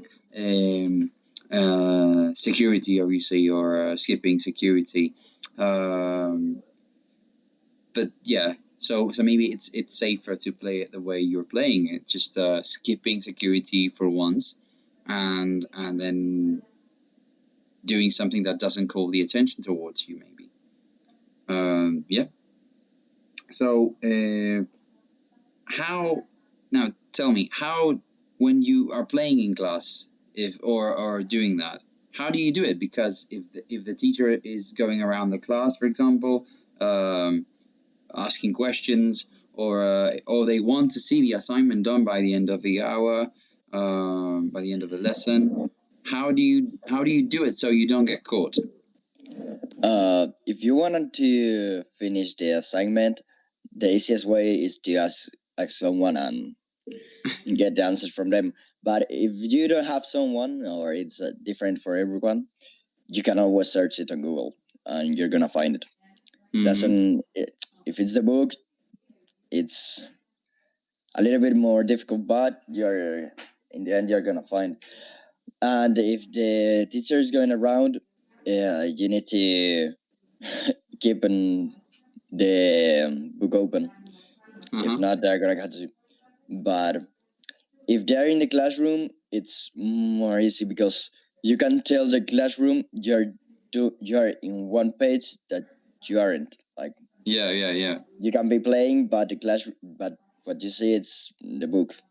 Yeah, no, I know what you mean. So we're talking here, for anyone again who is shocked about this, we're talking about reality. I'm trying not to judge anything they're telling me, because this is what really happens. So it's something that's going on in the class, obviously, while the teacher is trying to explain or trying to teach something, basically.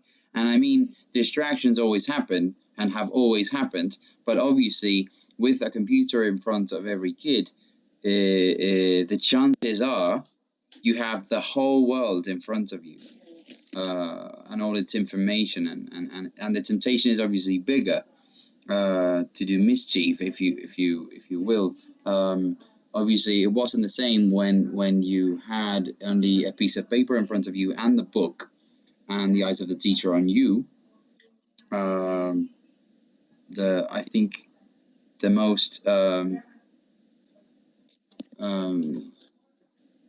cutting edge thing you could do was draw something, draw graffiti maybe on a piece of paper. And if you were quiet, maybe the teacher, even though they could see you, they would leave you alone. I'm speaking from experience. I've also been a student myself, and I have at times got bored of what in one lesson.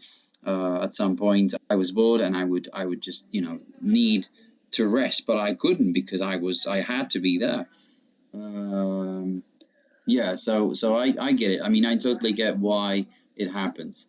Now, as for looking for the assignments that are already done, etc., what do you think?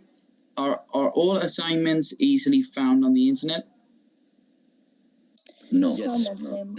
Some of them, no. Not all. For example, if I tell you to give me your opinion on something, is that easy to find? Maybe. It depends, because Ruben. Yes. I'm gonna tell you a trick, but you can't do anything about it. Okay. Just look at the chat in the. Okay. So I can read it, and this information is for myself, but only for myself. I cannot read it out loud, is what you're saying. Well, you can read it out loud, but if you wanna ban it, you can't. Like, there's no way you can. All right. It's still loading, so I'm trying to. Right. So I'm looking at this is really interesting, and I think I know what I'm looking at, actually, but I need to make sure. For some reason it won't load. I think it's my laptop. It's called too many an article rewriter. So you. Yeah. I can understand. I can understand what it is. So probably, yeah. I mean, these things have to happen. So I'm guessing it's something like you take a piece of writing, and this app or web page rewrite it for you, so the teacher doesn't know you are plagiarizing it or that you're copying it. Yeah. Is that more or less what happens? Yeah. Yeah. Yeah. I could imagine, obviously, that these things exist. Things existed. Let's talk about. Okay, so sacrifice. If I say the word sacrifice, does that mean anything to you? Effort, making an effort, sacrificing. Yeah, but in which sense? Like, no, I'm just saying that obviously I have to mention that. I have to talk about that. If you are not making an effort with assignments, that the teacher is asking you to do, because with that doing that assignment you will learn something, then when will you learn that? You see my point? What do you think about that? I'm not criticizing or anything. I'm just trying to reason out. Oh, I've lost connection with the group. Yeah, I could see that was going to happen, because for some reason my computer is acting funny today, and yeah, I've lost connection with them. We were talking about cheating with them. Basically, is what we're dealing with here, which I get why it happens. I mean, the moment you create something like a new system or of sorts or something, there's bound to be someone who tries to skip that system, who tries to break the law, basically.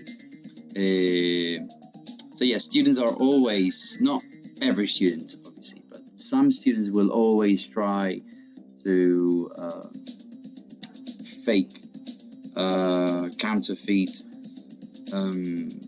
assignments, even cheat in exams. And yes, it's always a hell of a headache, really, for a teacher to try and find out or find ways to prevent cheating, to prevent all of these things. But then again, there are always apps such as this one. One of my students was sending me that we learned about, that help you cheat. They basically, but yeah, it's like life, I guess. That's how it is. That's how things are. I'm trying to reconnect as I speak with my class, because yes, today is a problem. It's acting very, very funny. Also, another example of this that I learned about recently was when all the online learning setup started because of the pandemic. At the start of that, I saw an advertisement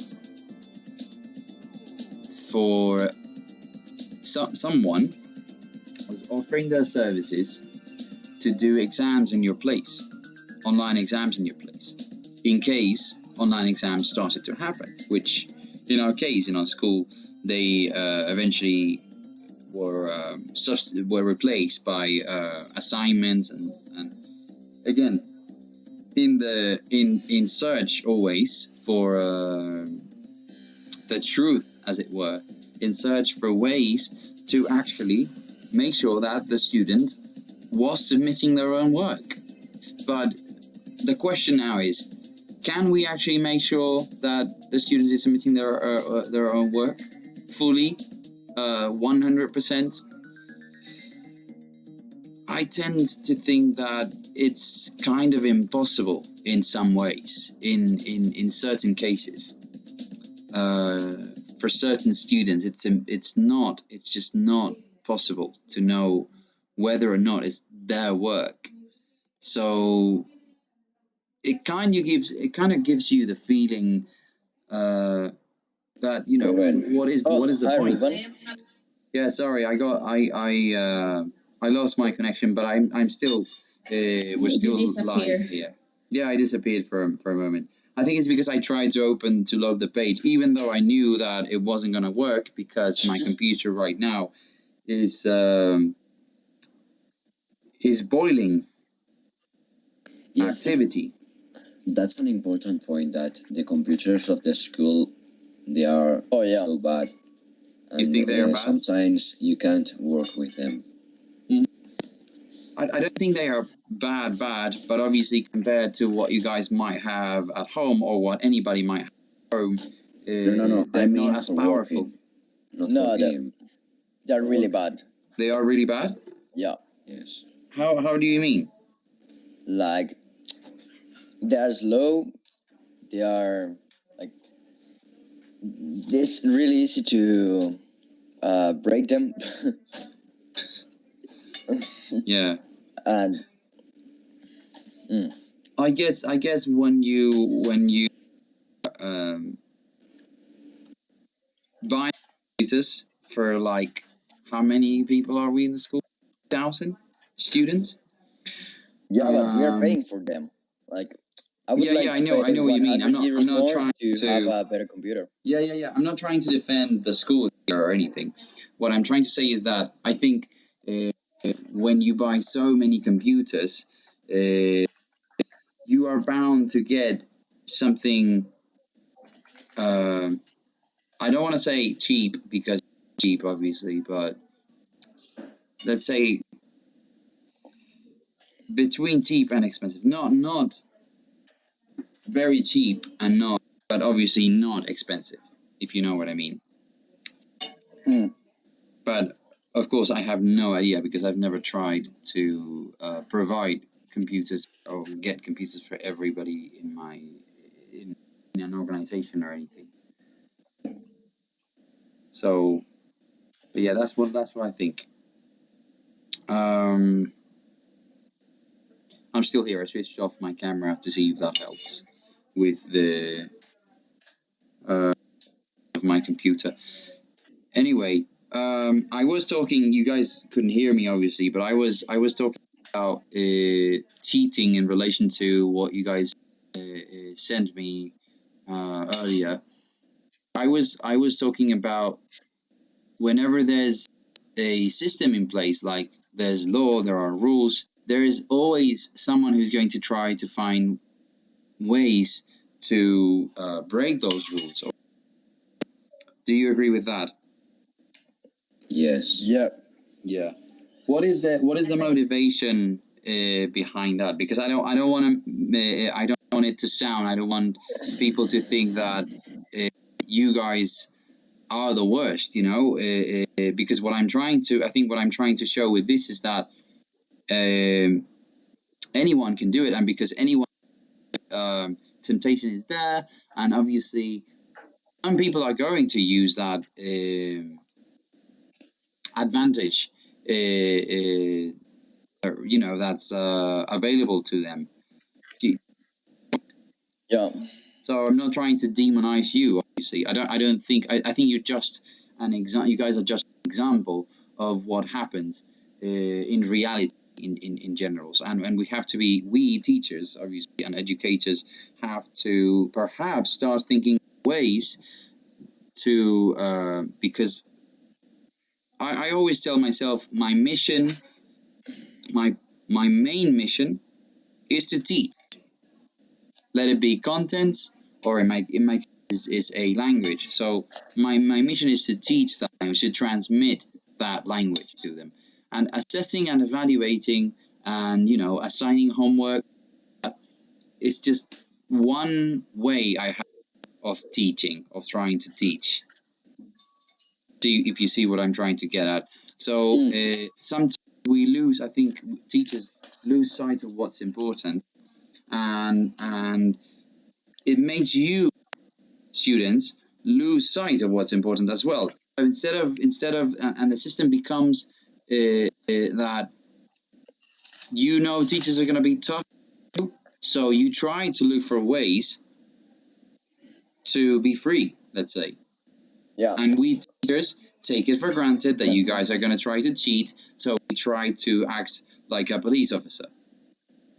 And then there's a toxic circle, I think, of no one trusting anybody, and teachers and students being enemies of one another, and learning process basically suffers because no one thinks about it. The student doesn't think, oh, I am here to learn, and the teacher doesn't think I am here to teach. The teacher starts thinking, yes. Ruben, I'm learning while. Yeah. No, like I was saying, I'm not right now. What I'm criticizing is something isn't working when so many people are, when people are helping, basically dodging, and also cheating massively, and finding ways to cheat or to help other people cheat for assignments that will make you learn more. But it's interesting how when you were saying that you wanted to say you were learning with which part exactly? With what? No, I don't know. You were saying, but Ruben, I am learning. Everything I do, like, for example, if you now tell me that I have to find a way, I don't know, to get into your computer because your computer has broke and you need to take something from the disk, I will probably know how to do it, and probably the rest of the class won't. Yeah, I know what you mean. Hallmarks. Yeah, it's giving you skills. That's one thing I learned from what I do in school. Yes. I agree with you. And I don't understand why. Like, I more or less can understand it, but it's hard for me to understand why they want me to stop doing it. Like, it's one thing that I do well, that I'm learning from that. I'm having fun doing it. Yes. They want me to stop. Like, I don't want to have music. I don't care about music. But I have to stay in class doing what Azucena says.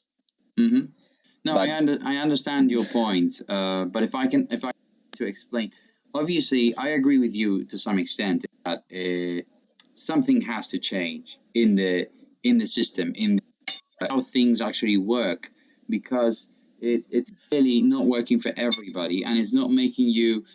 For example, in your case, perhaps one day you might be a very successful IT engineer.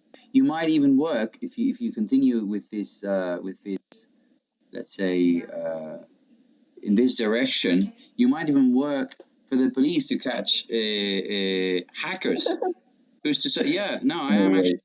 You never know where this might lead you. So this could give you. What I'm trying to say is this could give you a job in the future. Yeah. So even though it could, our mission as teachers, let's say, and our mission as a school is to try and stop you. and that's what you're saying, and that's what I am saying. And the reason why we stop you, if I may explain it, is because of the ethical component, let's say, of the thing. Because we are, apart from teaching you content, etc., we need to teach you how to be a good person, in the sense that the choices you make, obviously we have to teach you how to work for yourself, how to you know. Well, I don't think you're one of the few teachers that think so. There, for example, I'm gonna repeat, but Azucena tells us that we have to come educated from home. We have to be, I don't know, kind. But I don't think good manners. That it has to come from school, from my house. But for example, you're saying that yes, you can teach us from school, but that's something that I understand. We have to have, for example, English or math. To learn English or math, but to be good persons, like that's one thing that when you're getting the job, they tell you have to make them be good persons. I don't think they tell you that. Like, no, not really. But obviously, it's because by the simple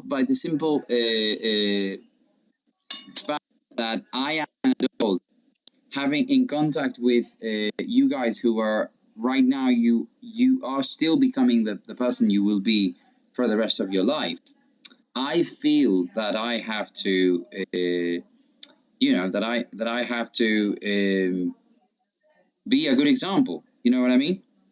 So if nothing else, I have to try and be that example to you. So if I see you doing something that I think, well, I can see the principle in this. For example, this topic of today, okay? Let's say cheating in assignments and learning how to cheat in assignments. I'm not going into the computer thing that I think clearly gives you skills, and again, I can have my own opinion on that, but if you are learning something, then there are some positive aspects to that. What I am worried about is the cheating part. And I'm not criticizing you specifically, individually. I think it's just one more example of our reality. So that's what I'm worried about. If you cheat, let's say, and you're learning with it individually for you is good, yeah, because you are getting the work done, and also you claim that you are learning something with it. Morally speaking, ethical values. You're thinking, oh, I think I am learning with it. So, okay, spot on for that. But there are going to be, and you mentioned, there are some subjects that I think are important to me, some subjects that I don't think are important to me, even though I agree with you that schools should be more about learning to discover yourself, discovering what you are good at or what you like, and what you want to specialize in, rather than having to do the subjects that are chosen for you, even though I think that way. I also think that in life, sometimes, many times in fact, you have to put up with stuff that you might not like. And I know it sounds very old to say, well, you got to do what you got to do, and that's not what I'm trying to say. But because in life, you're going to have to face those situations in which you don't like what you're doing, and you just have to do it anyway because they pay you to do it. I'm trying to explain situations that we live as adults at our jobs. Are you following more or less what I'm trying to say? Yeah, man. So I think it is our duty as well to teach you, to try and make better citizens for the future, to teach you that sometimes, as part of your responsibilities, you have to separate what you like from what you have to do, let's say. And when you decide, when you found, when you find that something is not, well, you have to do it even though it's not your cup of tea, as it were, is not what you would have chosen to do. But like how you have said, like it's sometimes in school is every time. I know, yeah. Like I said, I agree with you to some extent. I was just trying to explain why I don't have the recollection of ever following you for any of this, but you say that people are trying to, or some teachers are trying to prevent you from doing it, and that you don't understand. I was trying to explain why we might want to prevent you from doing it, because it basically doesn't teach you a good lesson in that. What sort of society would we be building if I just said, well, everyone can look for themselves and do what they want, and even though their actions have an effect on other people's performances, jobs, what have you, that's fine. Let's just, that's the way it is. It's the law of the jungle. Are you following me more or less? Yeah. Obviously, but yes, I agree with you in that. And I think this conversation has been very interesting in that it shows that the system does not work, or at least that's how I look at it. Something has to change, because if you guys are not worried about your learning and are more worried about just submitting the assignments and getting them out of the way, really, and you have the tools to do it, then I think we have failed. We teachers, we educators, we the education community, I would say. So yeah, that's what I think about that. Do you have anything different to say, or do you have anything left to say? Alright. No, actually, like, I think more or less the same, but like I keep saying, I don't understand. Like, nowadays, I don't know what I'm gonna study in university, but I know I won't study music. And having music, something that I don't understand. Music as valores, as quite more. Yeah. But I know I like computers, so why don't I have more something time in related to school? Computers? So, Yeah. But I agree with you 100% I think on that one. Like, the school should boost our potential, and they do the opposite. Like, yeah. I like something and I'm learning, and okay, the schools doesn't let me do it. But yes, absolutely. I think I'm going to close with that because it's a testimony that I'd like for people to reflect on. I'll see you guys tomorrow. Bye. See you, Ruben. Yes. Okay. Bye, Ruben. Bye.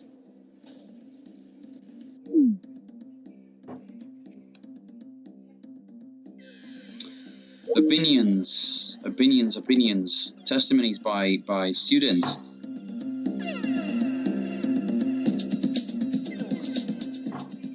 I think we teachers, we schools, we should take good note of those testimonies, because yes, it's very easy to just say, oh well, that's show me the marks of that student, show me his performance.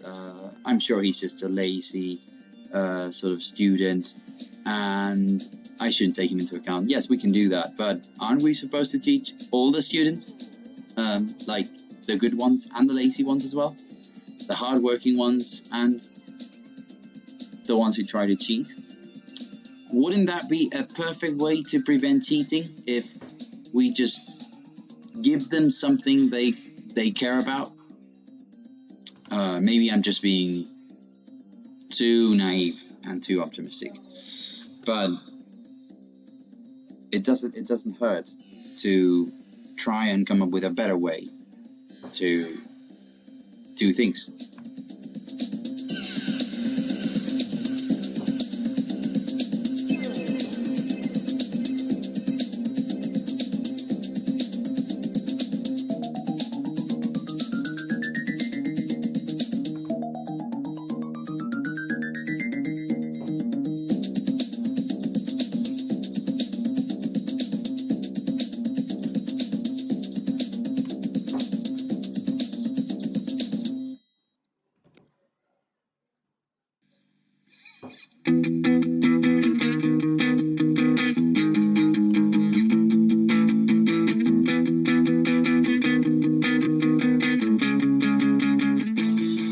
That was all we had time for today.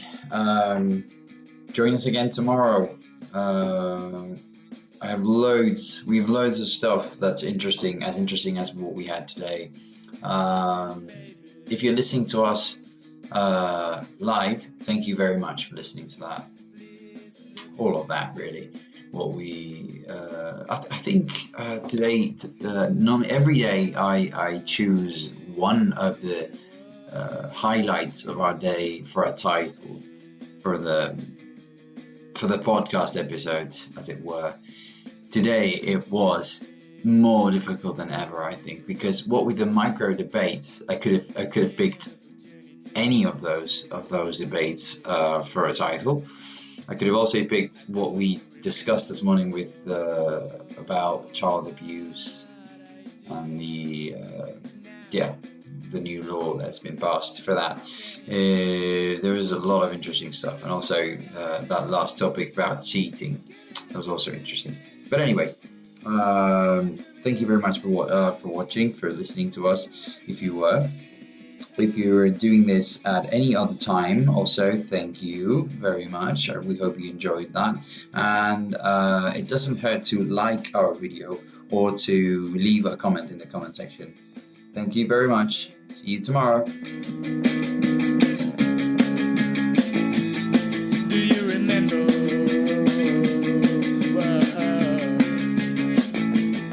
Do you remember when it was you, oh baby, kill me? I don't know what is happening. Give it an opportunity.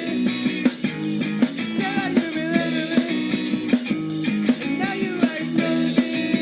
Oh, baby, bother me. Give it an opportunity, oh, baby. Know that I'm in tune with you, baby. Know that I'm in tune with you.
I don't know what is happening. Give me an opportunity. You said that you belong to me. Now you are ignoring me.